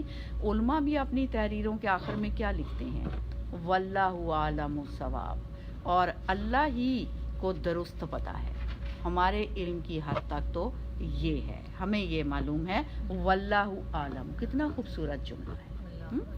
کوئی آپ کے سامنے کسی کی بات کرے تو تصدیق نہ کریں، کہیں واللہ عالم، اللہ ہی کو پتہ ہے، مجھے تو نہیں پتہ، بالکل مجھے نہیں معلوم اس بات کی حقیقت کیا ہے جو تم کہہ رہی ہو، واللہ عالم، اللہ کو پتہ ہے۔ اس لیے دعا کرتے رہیں ربی زدنی علما، کہ اللہ ہمارے علم میں اضافہ کرنا۔ فرمایا پھر انہیں فرشتوں کے سامنے پیش کیا تو فرمایا کہ اگر تم سچے ہو تو مجھے ان کے نام بتاؤ۔ انہوں نے کہا تو پاک ہے، جتنا علم تو نے ہمیں بخشا ہے اس کے سوا ہم نہیں جانتے، بے شک تو خوب علم رکھنے والا بہت حکمت والا ہے۔ اللہ نے فرمایا کہ آدم تم انہیں ان کے نام بتاؤ۔ پھر جب اس نے انہیں ان کے نام بتائے تو اللہ نے فرمایا کیا میں نے تمہیں کہا نہ تھا کہ بے شک میں آسمانوں اور زمین کے غیب جانتا ہوں، اور میں جانتا ہوں جو تم ظاہر کرتے اور جو تم چھپاتے ہو۔ فرق یہیں سے پتہ چل جاتا ہے کہ انسان صرف ظاہری جانتا ہے اور اللہ رب العالمین سب کچھ جانتا ہے، جو ہمارے دلوں میں ہم نے چھپایا ہوا ہے نا وہ بھی وہ جانتا ہے۔ فرمایا اور جب ہم نے فرشتوں سے کہا کہ تم آدم کو سجدہ کرو تو ان سب نے سجدہ کیا سوائے ابلیس کے، اس نے انکار کیا اور تکبر کیا اور وہ انکار کرنے والوں میں سے ہو گیا۔ نہ جھکنے کی وجہ کیا تھی؟ تکبر، بس تکبر کہ میں بڑی چیز ہوں، اور اس طرح وہ پھر کن میں شامل ہو گیا؟ نافرمانوں میں، اپنے تکبر اور نافرمانی کی وجہ سے۔ پھر فرمایا اور ہم نے کہا کہ اے آدم تم اور تمہاری بیوی دونوں جنت میں رہو اور جہاں سے چاہو بے روک ٹوک کھاؤ، لیکن اس درخت کے قریب بھی نہ جانا، یعنی جس درخت کا پھل کھانے سے منع کیا اس کے قریب جانے سے بھی منع کر دیا۔ کیوں؟ اس لیے کہ قریب چلے گئے تو پھر اس میں پڑ ہی جاؤ گے، تو جو چیزیں ممنوع ہوتی ہیں ان کے قریب بھی نہیں جانا۔ کیوں؟ کیونکہ ان میں پھر پڑ جانے کا خطرہ ہوگا۔ ہمارے نبی صلی اللہ علیہ وآلہ وسلم نے فرمایا حلال بھی ظاہر ہے، حرام بھی ظاہر ہے، لیکن ان دونوں کے درمیان کچھ مشتبہ امور ہیں، پس جو شخص ان چیزوں کو چھوڑ دے جن کے گناہ ہونے نہ ہونے میں شبہ ہے، وہ ان چیزوں کو تو ضرور ہی چھوڑ دے گا جن کا گناہ ہونا ظاہر ہے، یعنی شک والی چیز چھوڑ دیں، یہی تقویٰ ہے۔ شک والی چیز چھوڑ دینا تو وہ جو چھوڑتا ہے وہ گناہ لازمی چھوڑ دے گا، لیکن جو شخص شک شبے کی چیزوں کو کرنے کی کوشش کرے گا تو قریب ہے وہ جو بالکل واضح طور پر گناہ ہیں وہ ان کو کرنا شروع کر دے۔ تو یاد رکھیں گناہ اللہ کی چراگاہ ہے، جو بھی چراگاہ کے ارد گرد چلے گا اس کا چراگاہ کے اندر جانا پھر غیر ممکن نہیں، یعنی گناہوں کی جگہوں کے آس پاس رہے تو ان میں جانے میں دیر نہیں لگے گی، اسی لیے منع کیا جا رہا ہے کہ اس درخت کا پھل نہیں کھانا اور اس کے قریب بھی نہیں جانا، کیونکہ اگر گناہ کے قریب پھرتے رہیں گے نا تو پھر وہ گناہ میں پڑ بھی جائیں گے، اس گناہ میں پڑ جائیں گے، لہٰذا اس کے پاس بھی نہیں جانا۔ اسی لیے فرمایا ورنہ ظالموں میں سے ہو جاؤ گے۔ پھر شیطان نے ان دونوں کو وہاں سے پھسلا دیا اور جس میں وہ تھے اس سے انہیں نکلوا دیا، اور ہم نے کہا کہ اتر جاؤ یہاں سے، تم ایک دوسرے کے دشمن ہوگے اور تمہارے لیے زمین میں ایک مدت تک ٹھکانا اور فائدہ اٹھانا ہے۔ لہٰذا آدم بھی اترے، حوا بھی اتری، اور ساتھ ہی شیطان بھی اترا، دشمن بھی ساتھ ہی آ گیا، سخت آزمائش۔ پھر فرمایا پھر آدم علیہ السلام نے اپنے رب سے کچھ کلمات سیکھ لیے، سبحان اللہ۔ یہاں سے اللہ کی رحمت اور اس کا رحمان اور رحیم ہونا پتہ چلتا ہے۔ اللہ کی نافرمانی بھی کی اور اللہ ہی سکھا رہے ہیں کہ توبہ کر لو، معافی مانگ لو۔ توبہ کیسے کرو؟ یہ اس کی رحمت ہے کہ اس نے ہمیں توبہ کرنے کا طریقہ سکھا دیا، مشکلات سے نکلنے کا راستہ بھی سکھا دیا، تو انہوں نے توبہ کی۔ ہم سب بھی غلطیاں کرتی ہیں تو ہم نے بھی اللہ تعالیٰ سے انشاءاللہ بخشش مانگنی ہے، رو رو کے اپنے گناہوں کی اللہ سے بخشش مانگنی ہے۔ اللہ سے دعا بھی ہے کہ ہماری کوشش، محنت اور جد و جہد بھی ہے کہ اللہ تعالیٰ ہم سب کو بخش دے، آمین۔ اور اس کے لیے کیا کرنا ہے؟ وہی کلمات خوب پڑھتے رہنا ہے جو آدم علیہ السلام نے پڑھے، اپنی ہر دعا میں اس دعا کو ضرور شامل کرنا ہے، ربنا ظلمنا انفسنا وان لم تغفر لنا وترحمنا لنکونن من الخاسرین، اور اس دعا کو بھی اپنی دعا میں شامل کرنا ہے جو یونس علیہ السلام نے پڑھی تھی، لا الہ الا انت سبحانک انی کنت من الظالمین۔ المستقیم. اور جب آپ یہ کلمات پڑھ رہے ہوں تو اس وقت کیا یاد کیا کریں؟ اپنا کوئی گناہ یاد کر لیا، اپنی کوئی غلطی یاد کر لی کہ اللہ یہ بھی غلطی ہو گئی تھی. لا الہ الا انت سبحانک انی کنت من الظالمین. تو مجھے معاف کر دے، تو میری اس خطا کو معاف کر دے. یا اللہ اپنی رحمت سے خطا ہو جائے تو پکڑ نہ کرنا. دعائیں مانگتے رہیں اور خوب خوب بخشش کی دعائیں مانگتے رہیں. پھر فرمایا ہم نے کہا کہ تم سب یہاں سے اتر جاؤ، پھر جب تمہارے پاس میری طرف سے کوئی ہدایت آئے تو جس نے میری ہدایت کی پیروی کی ان پر نہ کچھ خوف ہوگا اور نہ وہ غمگین ہوں گے. تو خوف اور رنج کس کے لیے نہیں ہے؟ جو ہدایت کی پیروی کریں. آپ دیکھیے راستے دو ہی ہیں، ایک رحمان کا، دوسرا شیطان کا. ایک راستہ اللہ کی طرف جاتا ہے اور دوسرا راستہ شیطان کی طرف جاتا ہے. لہٰذا انسان اگر کامیاب ہونا چاہتا ہے تو پھر کس راستے کی پیروی کرتا چلا جائے؟ اللہ سبحانہ و تعالیٰ کے راستے کی. فائدہ کیا ہوگا؟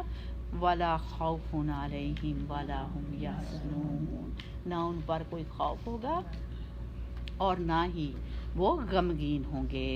اور پھر صرف اس کی پیروی نہیں کرنی، اس کے لیے دعا بھی مانگتے رہنا ہے. کون سی؟ اہدنا الصراط المستقیم. اللہ ہمیں سیدھے راستے پر گامزن رکھنا. پھر فرمایا اور جنہوں نے انکار کیا اور ہماری آیات کو جھٹلایا وہ دوزخ والے ہیں، وہ اس میں ہمیشہ رہنے والے ہیں.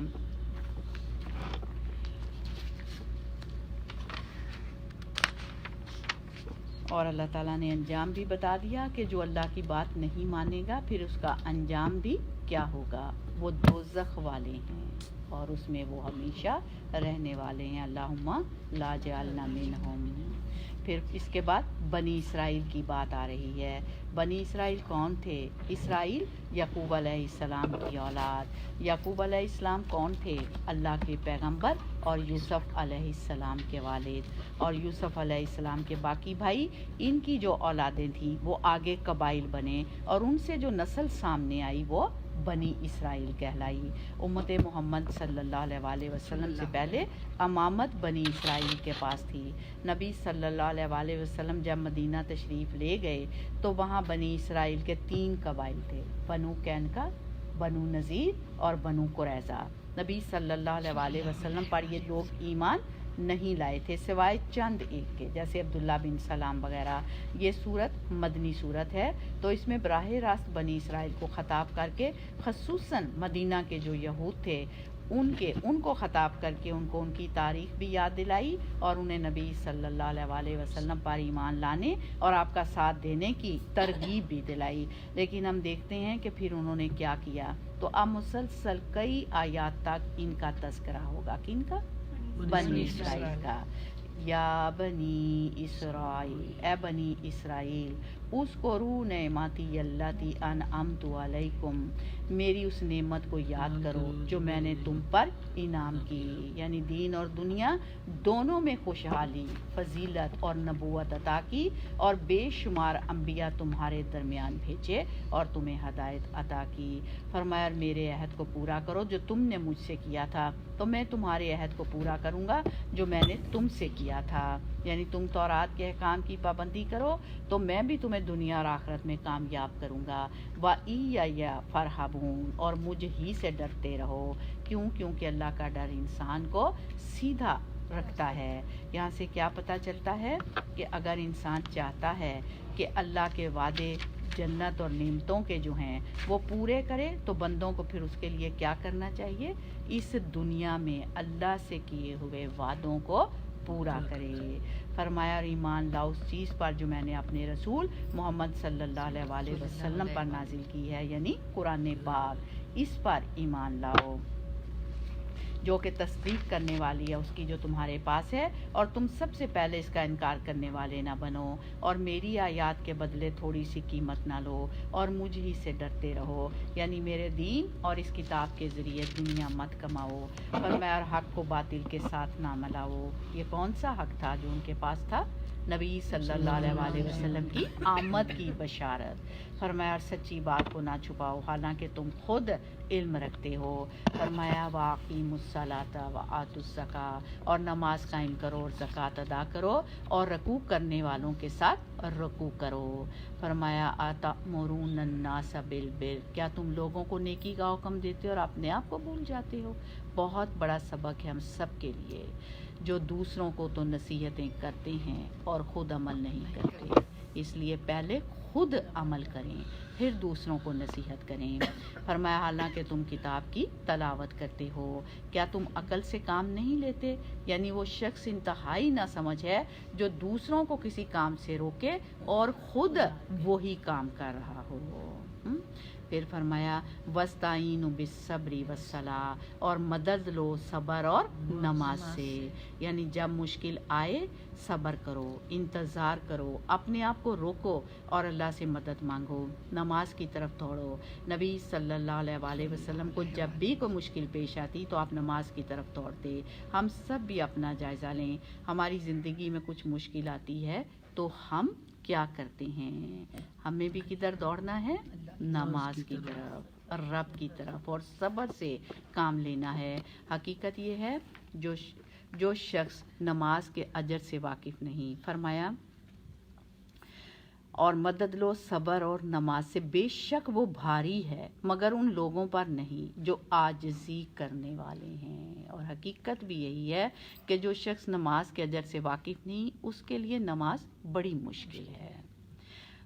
ابی ابن عقاب کہتے ہیں ایک دن ہمیں نبی صلی اللہ علیہ وسلم نے فجر کی نماز پڑھائی اور پوچھا فلاں حاضر ہے. لوگوں نے کہا نہیں. پھر آپ نے پوچھا کیا فلاں حاضر ہے. لوگوں نے کہا نہیں. تو آپ صلی اللہ علیہ وسلم نے فرمایا بلا شبہ یہ دونوں نمازیں منافقوں پر سب نمازوں سے بھاری ہیں. کون سی؟ فجر اور عشاء.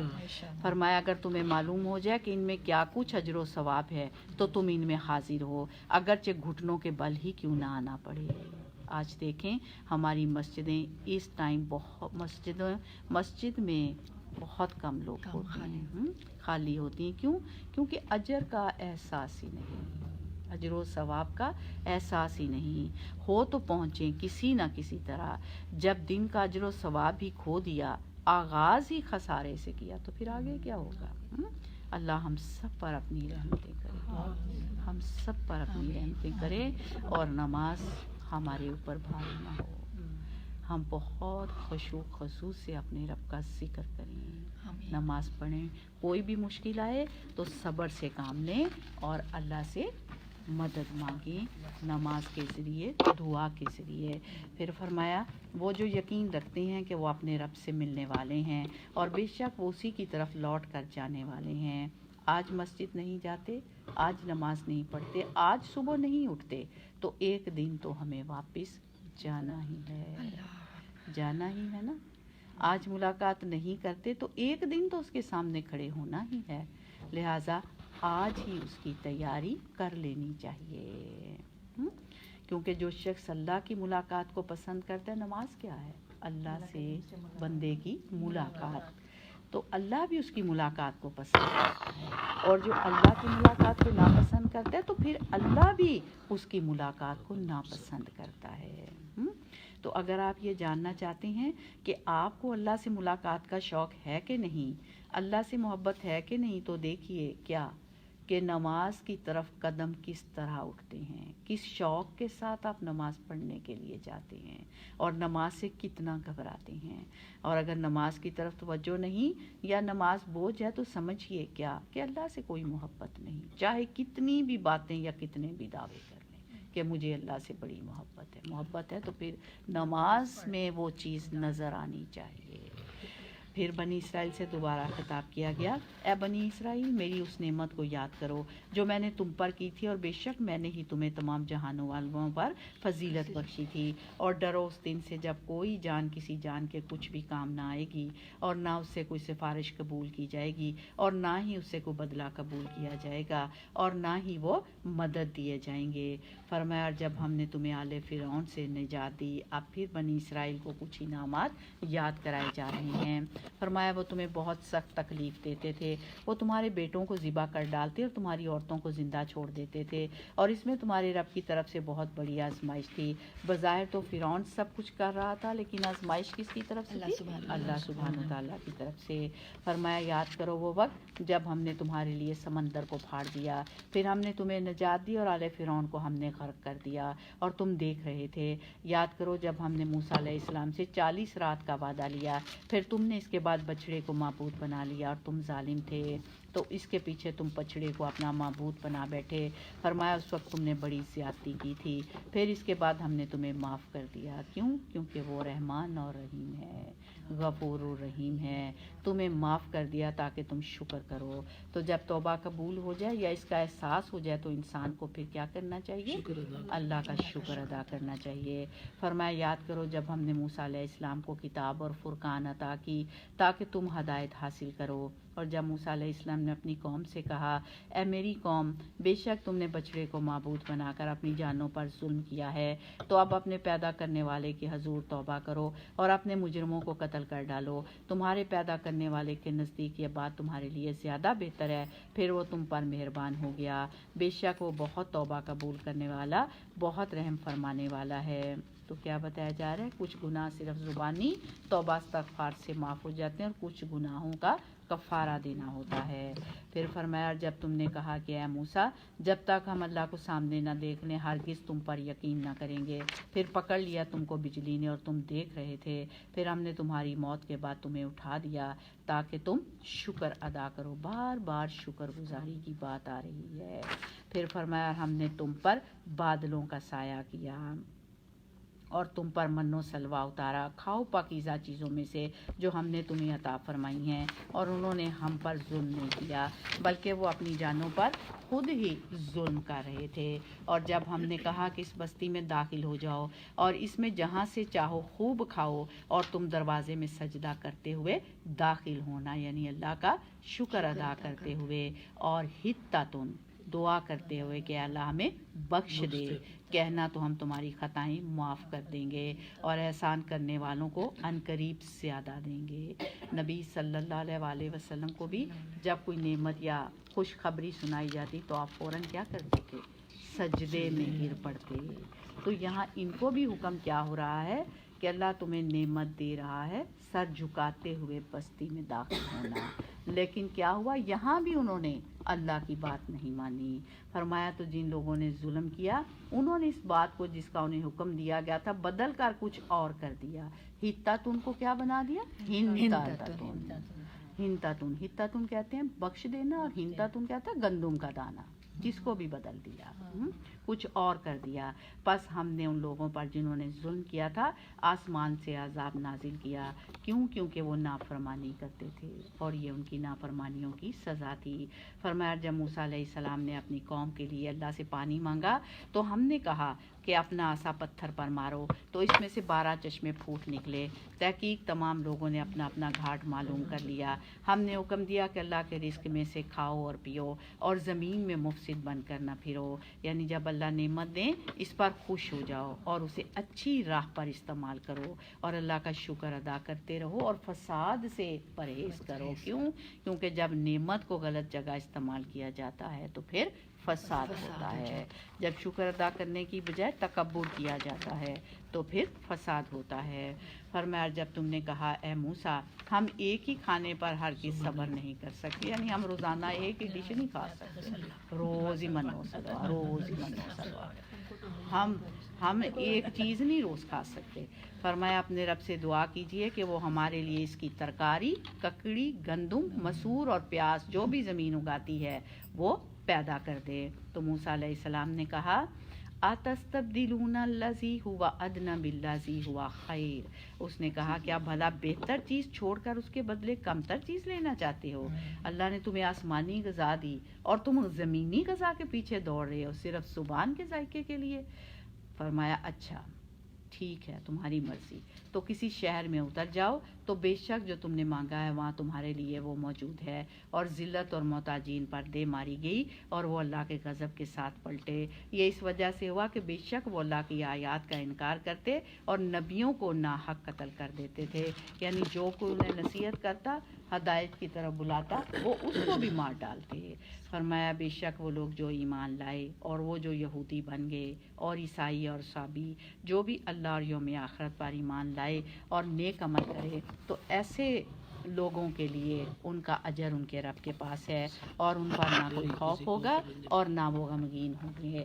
آپ دیکھیے ایمان اور عمل صالح کی بات ہو رہی ہے، یعنی انسان کسی خاص گروہ سے تعلق رکھتا ہو، کسی خاص جماعت یا گروہ میں ہونے سے بات نہیں ہوتی، ہر شخص کو انفرادی پرکھا جائے گا، ہر شخص کو انفرادی پرکھا جائے گا۔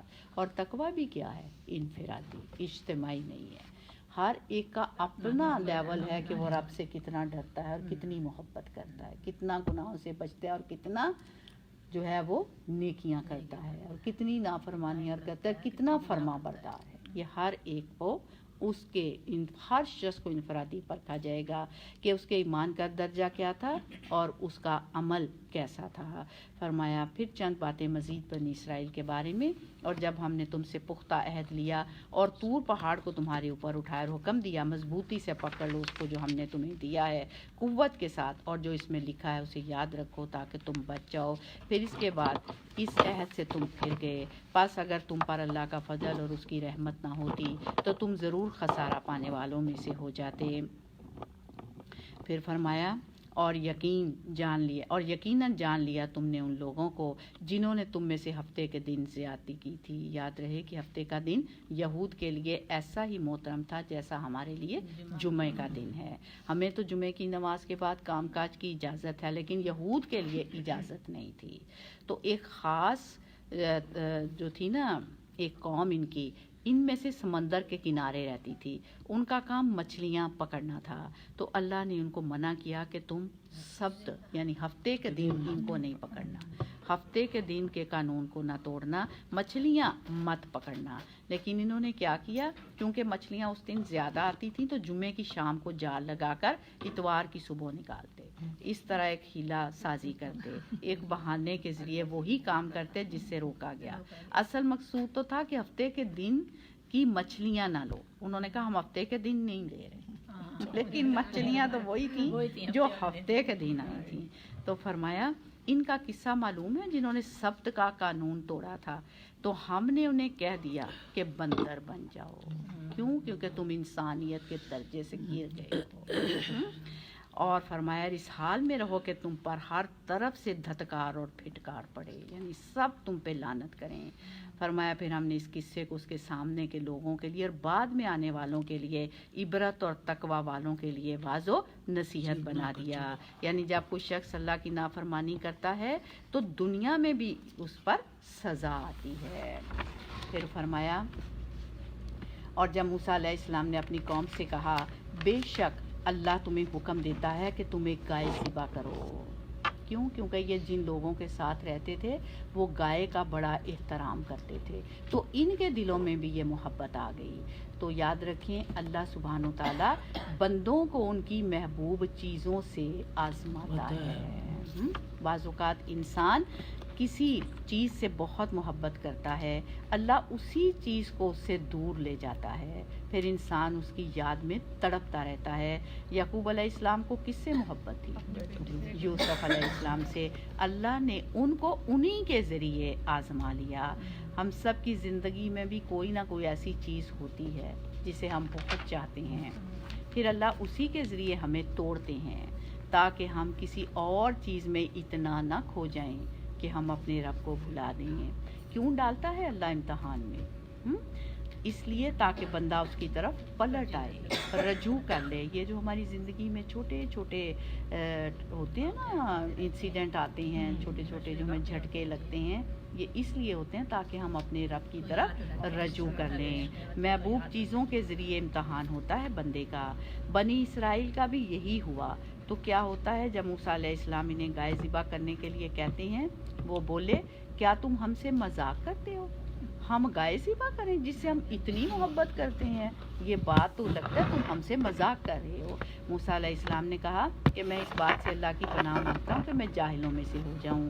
انہوں نے کہا اپنے رب سے ہمارے لیے دعا کرو۔ خود نہیں دعا کرتے، کہتے ہیں تم ہمارے لیے اپنے رب سے دعا کرو کہ وہ ہمارے لیے بیان کر دے کہ وہ گائے کس طرح کی ہو۔ موسیٰ علیہ السلام نے کہا بے شک وہ فرماتا ہے کہ وہ گائے نہ تو بڑھیا ہو اور نہ بچیا، بلکہ ان کے درمیان کی ہو، یعنی جوان۔ تو تم ویسا ہی کرو جو تمہیں حکم دیا جاتا ہے۔ انہوں نے کہا تم اپنے رب سے ہمارے لیے دعا کرو کہ وہ ہمارے لیے بیان کر دے کہ اس کا رنگ کیسا ہو۔ موسیٰ علیہ السلام نے کہا بے شک وہ فرماتا ہے کہ وہ گائے گہرے زرد رنگ کی ہو، اس کا رنگ چمکتا ہو جو دیکھنے والوں کو خوش کر دے۔ انہوں نے کہا تم اپنے رب سے ہمارے لیے دعا کرو کہ ہمارے لیے بیان کر دے کہ وہ کس طرح کی ہو۔ یعنی سب کچھ پوچھ کر کا ابھی بھی سمجھ نہیں آئی۔ کیوں؟ کیونکہ وہ سمجھنا ہی نہیں چاہتے تھے، ہیلے بہانے ڈھونڈ رہے تھے اس کام کو نہ کرنے کے۔ پھر فرمایا بے شک گائیں ہمیں ایک دوسرے سے مشابہ معلوم ہوتی ہیں، اور بے شک اگر اللہ نے چاہا تو ہم ضرور راہ پانے والے ہیں۔ اب جب انہوں نے انشاءاللہ کہہ دیا نا تو پھر گائے مل گئی ان کو۔ فرمایا کہا بے شک وہ اللہ فرماتا ہے کہ وہ گائے کام کرنے والی نہ ہو اور نہ زمین میں ہل جوتتی ہو اور نہ کھیتی کو پانی پلاتی ہو، صحیح سلامت ہو کہ اس میں کوئی داغ نہ ہو۔ کہنے لگے اب تم حق لائے ہو، پس انہوں نے اسے ذبح کیا، اور لگتا نہ تھا کہ وہ ایسا کریں گے، کرنا نہیں تھا، کر لیا۔ اب دیکھیں کبھی ارادے میں کمزوری ہو نا تو نیت تھوڑی سی بھی سچی ہو تو اللہ راستہ بنا ہی دیتے ہیں، چاہے وہ کام ہمارے لیے مشکل ہی کیوں نہ ہو جائے تو ہمیں انشاءاللہ ضرور کہنا چاہیے۔ بنی اسرائیل کا بھی پورا ارادہ نہیں تھا، کہا تو توفیق دے دی۔ اس کا مطلب یہ نہیں کہ جو کام کرنے کا ارادہ ہی نہ ہو اس پر آپ انشاءاللہ کریں، یہ پھر کیا ہوگا؟ یہ غلط بیانی ہوگی، کرنا نہیں ہے، دل میں پتہ ہے کہ یہ میں نے کوئی نہیں کرنا اور کہہ دیں انشاءاللہ، یہ غلط بیانی ہوگی۔ ایک ہوتا ہے 100% ہونا ارادہ بات کا، اور ایک ہوتا ہے ہاں کریں گے، ٹھیک ہے؟ پھر کرنے سے ڈرتے ہیں، کریں نہ کریں۔ پھر انشاءاللہ کہتے ہیں تو کیا ہوتا ہے؟ اپنے آپ کو یقین دہانی کے لیے، اپنے آپ کو پکا کرنے کے لیے کہ ہم کمزور ہیں، اللہ نے چاہا، اس کی توفیق ہو گئی تو انشاءاللہ کر لیں گے۔ کیوں؟ کیونکہ ہر کام کس کے چاہنے سے ہوتا ہے؟ اللہ سبحانہ و تعالیٰ ہی کے چاہنے سے ہوتا ہے، ہمارے چاہنے سے نہیں ہوتا۔ جیسے وہ حدیث قدسی ہے نا، بہت خوبصورت، اے ابن آدم ایک میری چاہت ہے اور ایک تیری چاہت ہے، ہوگا وہی جو میری چاہت ہے، بس اگر تو نے سپرد کر دیا اپنے آپ کو اس کے جو میری چاہت ہے تو تجھے وہ بھی دے دوں گا جو تیری چاہت ہے، لیکن اگر تو نے مخالفت کی اس کی جو میری چاہت ہے تو تجھے تھکا دوں گا اس میں جو تیری چاہت ہے، ہوگا پھر بھی وہی جو میری چاہت ہے، ہونا وہی ہے جو اس نے چاہنا ہے۔ تو کیوں نہ ہم اپنی چاہتوں کو اللہ کی چاہت پہ قربان کر دیں کہ ٹھیک ہے اگر اللہ نے چاہا تو انشاءاللہ تعالی میرا دل تو ہے یہ کام کرنے کا، لیکن اگر اس نے مجھے توفیق دی تو انشاءاللہ میں یہ ضرور کروں گی۔ پھر فرمایا اور جب تم نے ایک شخص کو قتل کر دیا پھر تم اس کے بارے میں باہم جھگڑنے لگے، اور جو تم چھپا رہے تھے اللہ اسے ظاہر کرنے والا تھا، تو ہم نے کہا اس مقتول کو اس گائے کے بعض حصے سے ضرب لگاؤ، یعنی اسی گائے کے ٹکڑے سے اس کو مارو۔ فرمایا اسی طرح اللہ مردوں کو زندہ کرے گا اور وہ تمہیں اپنی نشانیاں دکھاتا ہے تاکہ تم عقل سے کام لو۔ فرمایا ثم قست قلوبکم من بعد ذلک، پھر اس کے بعد تمہارے دل سخت ہو گئے، گویا وہ پتھر کی طرح ہیں یا اس سے بھی زیادہ سخت، اور بے شک بعض پتھر تو وہ ہیں کہ ان میں سے نہریں پھوٹ نکلتی ہیں، اور بے شک ان میں سے کچھ ایسے ہوتے ہیں کہ جب وہ پھٹ پڑتے ہیں تو ان میں سے پانی نکل آتا ہے، اور ان میں سے کچھ ایسے ہوتے ہیں کہ اللہ کے خوف سے گر پڑتے ہیں۔ وَمَا اللَّهُ بِغَافِلٍ عَمَّا تَعْمَلُونَ، اور اللہ اس سے غافل نہیں ہے جو بھی تم عمل کرتے ہو۔ تو اللہ سبحانہ تعالیٰ نے دلوں کی سختی کو کس سے تشبیہ دی ہے؟ پتھروں سے، پتھروں کی سختی سے۔ کیوں؟ کیونکہ پتھر لوہے سے بھی زیادہ سخت ہوتا ہے۔ لوہا اور سیسا اگرچہ بہت سخت ہوتے ہیں لیکن جب آگ میں پگھلائے جائیں تو پگھل جاتے ہیں، پتھر پگھلتے نہیں ہیں۔ کبھی آپ نے کسی پتھر کو آگ میں پگھلایا؟ پگھلا لیں، اس نے پگھلنا نہیں ہے، جتنے مرضی ٹیمپریچر ہاں رکھ لیں، اس نے نہیں پگھلنا. تو یاد رکھیے،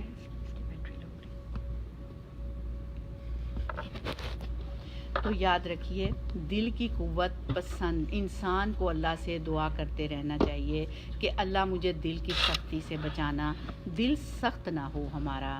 یاد رکھیے دل کی قوت پسندیدہ ہے، دل کی سختی قابل مذمت ہے. دل مضبوط ہونا چاہیے لیکن سخت نہیں ہونا چاہیے، نرمی ہونی چاہیے، کمزوری نہیں ہونی چاہیے. یہ دل کی مختلف کیفیات ہیں اور نرم دل اللہ کو بہت پسند ہے. ہمارے نبی صلی اللہ علیہ وآلہ وسلم نے فرمایا بلا شبہ اہل زمین میں سے اللہ کے کچھ برتن ہیں اور تمہارے رب کے برتن نیک لوگوں کے دل ہیں. نیک لوگوں کے دل، اور ایسے ان میں سے سب سے زیادہ پسندیدہ وہ ہیں جو نرمی اور شفقت کرنے والے ہیں. سبحان اللہ. ہم سب کو بھی نرمی کی ضرورت ہے، ہماری بات میں بھی، کام میں بھی، معاملات میں بھی، رویوں میں بھی، چلنے میں بھی، مختلف ایکشنز میں نرمی اللہ کو محبوب ہے. تو جن دلوں میں نرمی ہے، دوسروں کے لیے رحمت ہے، جذبات ہیں، دوسروں کے لیے آسانی کرنے کا احساس ہے، دوسروں کا دکھ درد محسوس کر سکتے ہیں، ایسے دل اللہ کو بہت محبوب ہیں. ہم سب بھی اپنے اپنے دلوں کا جائزہ لیں. اس میں دوسروں کے لیے کیا ہے؟ وہی بات کہ کیا ہم دینے والے ہیں، دوسروں کا دکھ درد محسوس کرنے والے ہیں، اور کچھ نہیں تو دوسروں کو دعائیں ہی دینے والے بن جائیں. ہم بعض اوقات چاہنے کے باوجود بھی کسی مجبوری کی وجہ سے کسی کے لیے کچھ نہیں کر سکتے، دعا تو دے سکتے ہیں، کسی کے دکھ میں آنسو تو بہا سکتے ہیں. آنسوؤں کا بہنا جو ہے نا، یہ بھی دل کی نرمی کی علامت ہے. اور یہاں سے ایک اور بڑی اہم بات پتہ چل رہی ہے کہ پتھروں کے اندر بھی اللہ کا خوف ہے. پتھر بڑی مفید چیز بھی ہیں، اور سنگ دل لوگوں سے تو پتھر ہی زیادہ مفید ہیں. کیوں؟ کیونکہ ان میں سے پانی بھی نکلتا ہے، وہ گر بھی پڑتے ہیں، پہاڑوں کی چوٹیوں سے بھی وہ نیچے آ جاتے ہیں. پہاڑ کی چوٹی سے کوئی پتھر نہیں گرتا، نہ ہی کسی پتھر سے کوئی چشمہ پھوٹتا ہے، اور نہ اس سے پانی نکلتا ہے، مگر صرف اللہ کے خوف سے. اور اس بات کو لے کر قرآن نازل ہوا ہے. تو پتھروں کے اندر بھی ایک احساس ہے، شعور ہے. کس کا؟ اللہ کی خشیت کا. جو اللہ سے ڈرتا ہے وہ گناہ چھوڑ دیتا ہے، وہ غلط کام چھوڑ دیتا ہے، وہ ہر اس چیز کو چھوڑ دیتا ہے جو اس کے ضمیر پر بوجھ بنے. تو اللہ سے دعا ہے کہ وہ ہمیں بھی اپنا ایسا ہی ڈر عطا کر دے. پھر فرمایا کیا بھلا تم امید رکھتے ہو کہ یہ تمہاری بات مان لیں گے؟ یعنی ایسے سنگ دل لوگ تمہاری بات مان جائیں گے، دین ان کی زندگی میں داخل ہو جائے گا. فرمایا حالانکہ ان میں سے ایک فریق اللہ کا کلام سنتے ہیں، یعنی تورات. فرمایا پھر اس کو سمجھ لینے کے بعد وہ اس میں تحریف کر دیتے ہیں، تبدیلی کر دیتے ہیں، یعنی خود کو نہیں بدلتے، اللہ کے کلام کو بدل دیتے ہیں. وَهُمْ يَعْلَمُونَ، حالانکہ وہ جانتے ہیں. تو پتھر دل لوگوں کی بات کر کے پھر بنی اسرائیل کی طرف بات پھیری جا رہی ہے کہ ان کے رویے دیکھو. اے مسلمانوں، تم ان لوگوں سے یہ توقع رکھتے ہو کہ تمہاری دعوت پر ایمان لے آئیں گے، حالانکہ ان میں سے ایک گروہ کا یہ شیوا رہا ہے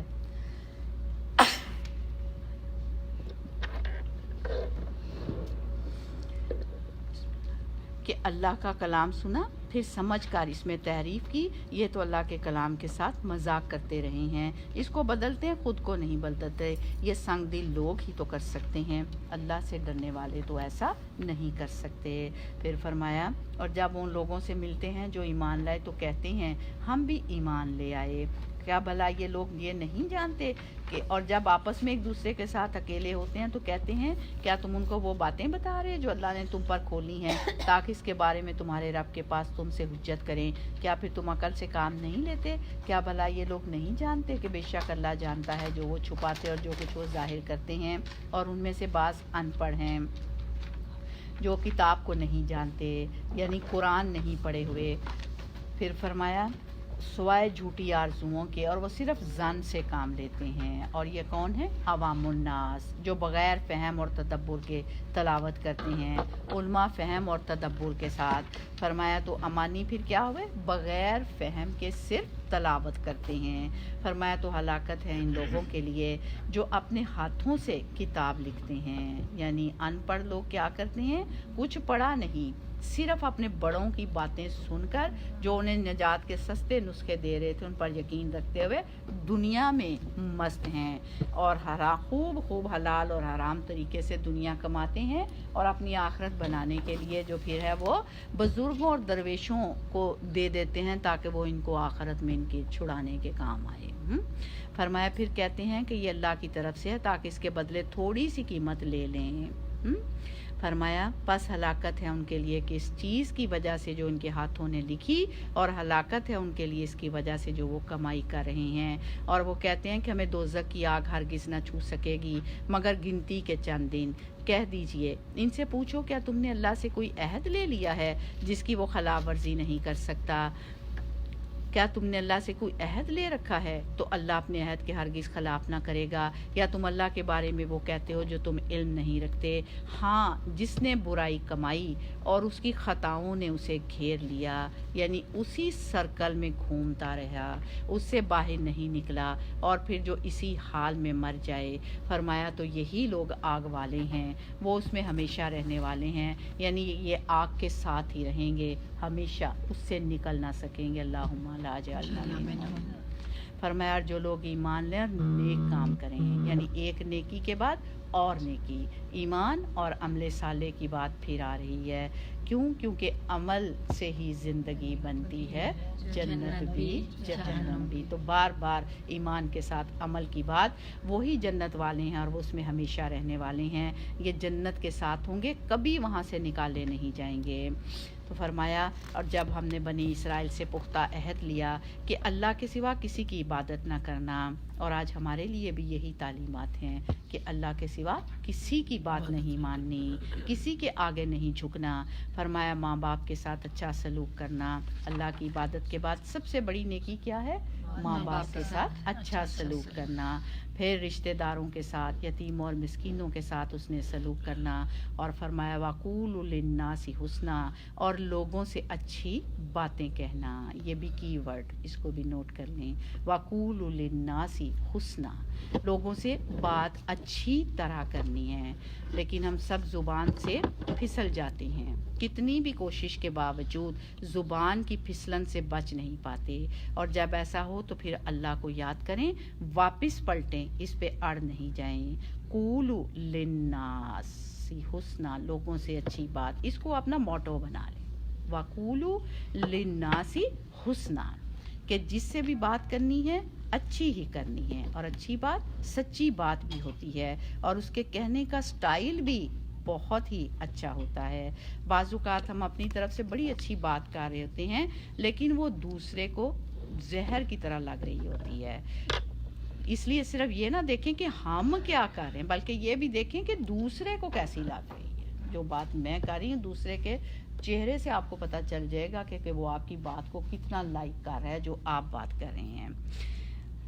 تو اچھی بات، سچی بات، فائدے کی بات، اور اس کا امپیکٹ کیا ہے کہ جو بات آپ کر رہے ہیں چاہے وہ کتنی بھی اچھی ہو، کتنی بھی سچی ہو، لیکن اگر اس کا امپیکٹ ہی اچھا نہیں کیا تو وہ اچھا نہیں کیا، وہ اچھی کیا وہ اچھی ہوگی؟ نہیں. وہ اپنی ذات میں تو اچھی ہے مگر آپ کے لیے اس سے کوئی اچھائی نہیں نکلی.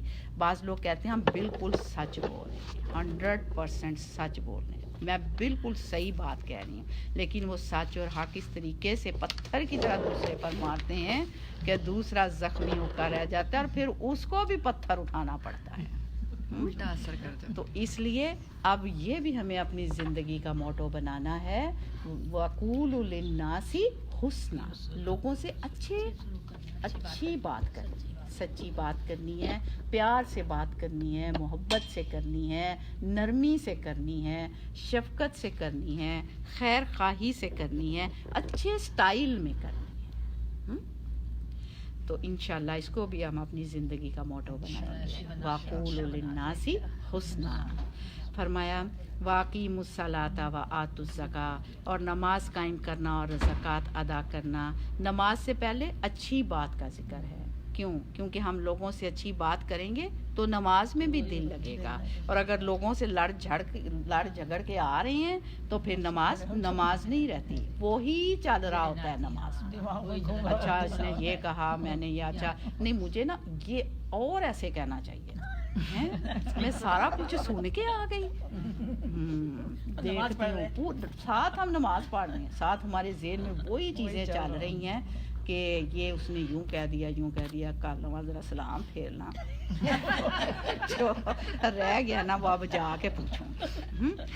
پورے ٹائم میں ہم وہ ایک پلاننگ ہی کر رہے ہوتے ہیں کہ جو لڑکے ہیں اب جا کے کیا کرنا ہے۔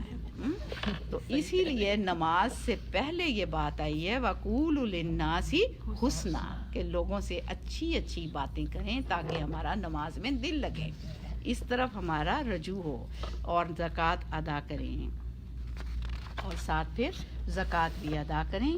فرمایا تو تھوڑے لوگوں کے سوا تم اس عہد سے پھر گئے اور تم ہو ہی اعراض کرنے والے، اور جب ہم نے تم سے پختہ عہد لیا کہ تم اپنے خون نہ بہانا اور اپنوں کو ان کے گھروں سے نہ نکالنا، تو تم سب نے اقرار کر لیا اور تم اس بات کے گواہ ہو، پھر تم وہی ہو کہ اپنوں کو قتل کرتے اور اپنے میں سے ایک فریق کو ان کے گھروں سے نکال دیتے ہو، تم ان کے خلاف گناہ اور زیادتی کے ساتھ دوسروں کی مدد کرتے ہو، اور اگر وہ تمہارے پاس قیدی بن کر آئیں تو فدیہ دے کر ان کو چھڑا لیتے ہو، حالانکہ ان کا نکال دینا ہی تم پر حرام تھا۔ کیا تم کتاب اللہ کے بعض حصے کو مانتے اور بعض کا انکار کرتے ہو؟ ایک تو ہے ذہنی طور پر انکار کرنا، دوسرا ہے اس پر عمل نہ کرنا۔ تو جب انسان یہ دو رنگی زندگی بسر کرتا ہے نا تو اس کے نتیجے میں کیا ہوتا ہے؟ فرمایا ان کی سزا اس کے سوا اور کیا ہو سکتی ہے کہ دنیا کی زندگی میں رسوائی ہو اور قیامت کے دن وہ شدید ترین عذاب میں ڈال دیے جائیں، اور جو کام تم کرتے ہو اللہ ان سے غافل نہیں ہے۔ فرمایا یہی وہ لوگ ہیں جنہوں نے آخرت کے بدلے دنیا کی زندگی خرید لی، پس نہ ان سے عذاب ہلکا کیا جائے گا اور نہ وہ مدد دیے جائیں گے۔ اور بے شک ہم نے موسیٰ علیہ السلام کو کتاب دی، کون سی؟ تورات۔ فرمایا اس کے بعد پہ در پہ رسول بھیجے اور عیسیٰ ابن مریم کو کھلی نشانیاں دیں، وہ بھی بنی اسرائیل کی طرف آئے تھے۔ فرمایا روح القدس جبرائیل کے ذریعے ان کی تائید کی۔ تو کیا بھلا ایسا نہ ہوا جب کبھی تمہارے پاس کوئی رسول ایسی چیز لے کر آیا جسے تمہارے نفس پسند نہ کرتے تھے تو تم نے تکبر کیا، پھر ایک گروہ کو تم نے جھٹلایا اور ایک گروہ کو تم قتل کرتے رہے، یعنی ان کی بات نہیں سنی۔ یہاں سے ایک اور بڑی اہم بات پتہ چلتی ہے کہ انسان اپنی خواہشات نفس کی خواہشات جو ہیں اسے اللہ کے راستے سے روک دیتی ہیں، انسان کے نفس کی خواہشات اسے اللہ کے راستے سے روک دیتی ہیں۔ دو چیزیں انسان کے اندر ہوں نا تو وہ صراط مستقیم پر نہیں چل سکتا، اور وہ دو چیزیں کون سی ہیں؟ ایک ہے شبہات، یعنی شک میں پڑنا، پورا یقین نہ ہونا، پوری طرح کنونس نہ ہونا، شک میں پڑ جانا۔ دوسرا ہے خواہشات کی پیروی، شہوات، ایک چیز شبہات، ایک چیز شہوات۔ شہوات کیا ہوتی ہیں؟ خواہشات کی پیروی۔ منافقت بھی کس سے جنم دیتی ہے؟ خواہشات کی پیروی سے، دنیا کی محبت سے۔ ہمارے نبی صلی اللہ علیہ وسلم نے فرمایا مجھے اپنی امت کے بارے میں 3 چیزوں کا ڈر ہے، ایک بخیلی یعنی جس کی اطاعت کی جائے گی، دوسرا خواہش نفس جس کی پیروی کی جائے گی، تیسرا گمراہ امام یعنی برے لیڈر جو لوگوں کو مس لیڈ کریں گے اور لوگ ان کے پیچھے چل کر جا بھٹکیں گے۔ تو یہاں بھی خواہشات کی پیروی کی بات کی جا رہی ہے۔ ان کا بھی اصل مسئلہ کیا تھا؟ خواہشات کی پیروی۔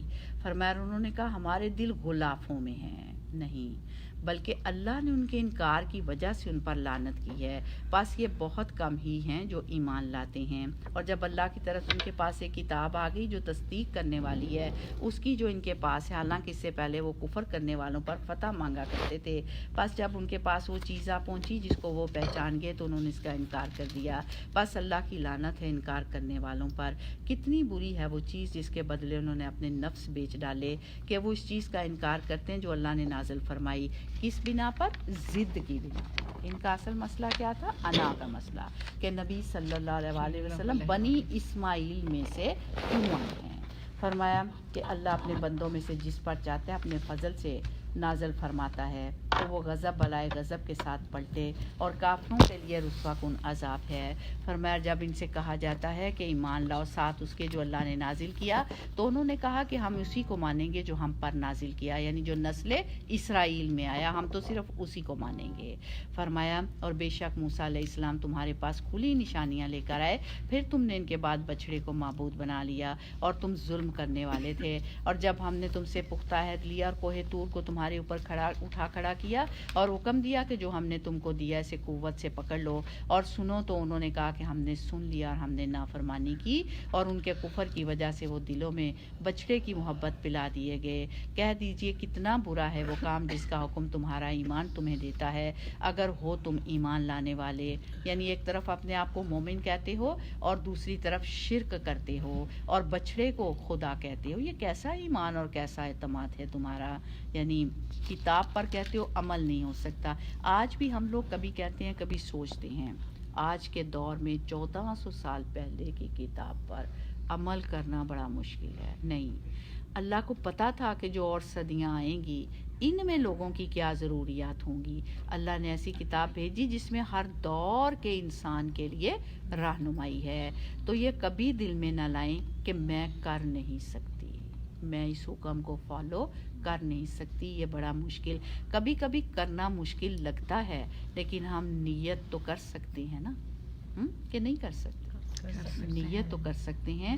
یہ نہیں کرنا چاہیے کہ یہ ہو نہیں سکتا، میں کر نہیں سکتی، یہ نہیں ہونا چاہیے۔ سب کچھ ہو سکتا ہے اگر ہم کرنا چاہیں، اگر ہم ارادہ کر لیں تو سب کچھ ہو سکتا ہے۔ فرمایا کہہ دیجئے کہ آخرت کا گھر باقی لوگوں کے سوا اللہ کے نزدیک تمہارے ہی لیے مخصوص ہے، تو موت کی آرزو کرو اگر تم سچے ہو۔ یہ کہتے تھے کہ ہم تو سیدھے جنت میں جائیں گے، ہم بنی اسرائیل کی اولاد میں سے ہیں، جیسے آج کل ہم مسلمانوں کا بھی کیا خیال ہے، کچھ بھی کر لیں چونکہ لا الہ الا اللہ پڑھ لیا ہے، جنت ہمارے لیے ہی تیار ہے، اللہ کرے ایسا ہی ہو۔ لیکن اللہ سبحانہ وتعالیٰ کیا فرماتے ہیں؟ البتہ تم انہیں ضرور دیگر لوگوں سے بڑھ کر زندگی کا، لیکن وہ ہرگز اس کی تمنا نہ کریں گے ان اعمال کی وجہ سے جو ان کے ہاتھ آگے بھیج چکے ہیں، اور اللہ ظالموں کو خوب جاننے والا ہے۔ اور البتہ تم انہیں ضرور دیگر لوگوں سے بڑھ کر زندگی کا حریص پاؤ گے، یہاں تک کہ مشرکوں سے بھی بڑھ کر۔ ان میں سے ہر ایک یہی چاہتا ہے کہ کاش اسے 1000 سال عمر دی جائے، حالانکہ اتنی عمر اس کو دے بھی دی جائے تو اسے عذاب سے تو بچانے والی نہیں، اور اللہ دیکھ رہا ہے جو عمل یہ کرتے ہیں۔ اس سے کیا پتہ چلتا ہے؟ یہ کہ انسان کو کتنی بھی لمبی زندگی مل جائے وہ اس وقت تک فائدے کی نہیں جب تک وہ اللہ کی اطاعت میں نہ گزرے۔ ہمیں اللہ ان کی اتنی زیادہ باتیں کیوں بتا رہے ہیں؟ اللہ سبحانہ وتعالیٰ ہمیں بنی اسرائیل کی اتنی زیادہ باتیں کیوں بتا رہے ہیں؟ اس لیے تاکہ ہم اس آئینے میں خود کو دیکھیں کہ کہیں ہمارے اندر تو کوئی ایسی چیز نہیں آ گئی، کہیں ہمارا رویہ بھی تو بنی اسرائیل کی طرح نہیں ہو گیا۔ فرمایا کہہ دیجئے کہ جو شخص جبرائیل کا دشمن ہے تو بے شک اس نے اس قرآن کو اللہ کے حکم سے تمہارے دل پر نازل کیا ہے، جو اس کی تصدیق کرنے والا ہے جو اس سے پہلے آیا ہے، اور ایمان لانے والوں کے لیے ہدایت اور خوشخبری ہے۔ جو شخص اللہ کا اور اس کے فرشتوں کا اور اس کے رسولوں کا اور جبرائیل اور میکائیل کا دشمن ہے تو بے شک اللہ کافروں کا دشمن ہے۔ جس نے میرے دوست سے دشمنی کی، یعنی جو اللہ کا محبوب ہو اس کا وہ دشمن بن گیا، تو اللہ سبحانہ وتعالیٰ خود اس سے نمٹ لے گا۔ تو یاد رکھیں کسی کے بارے میں بغض اور برے جذبات رکھنے سے پہلے یہ سوچنا چاہیے کہیں ایسا نہ وہ شخص اللہ کا محبوب ہو اور ہم اس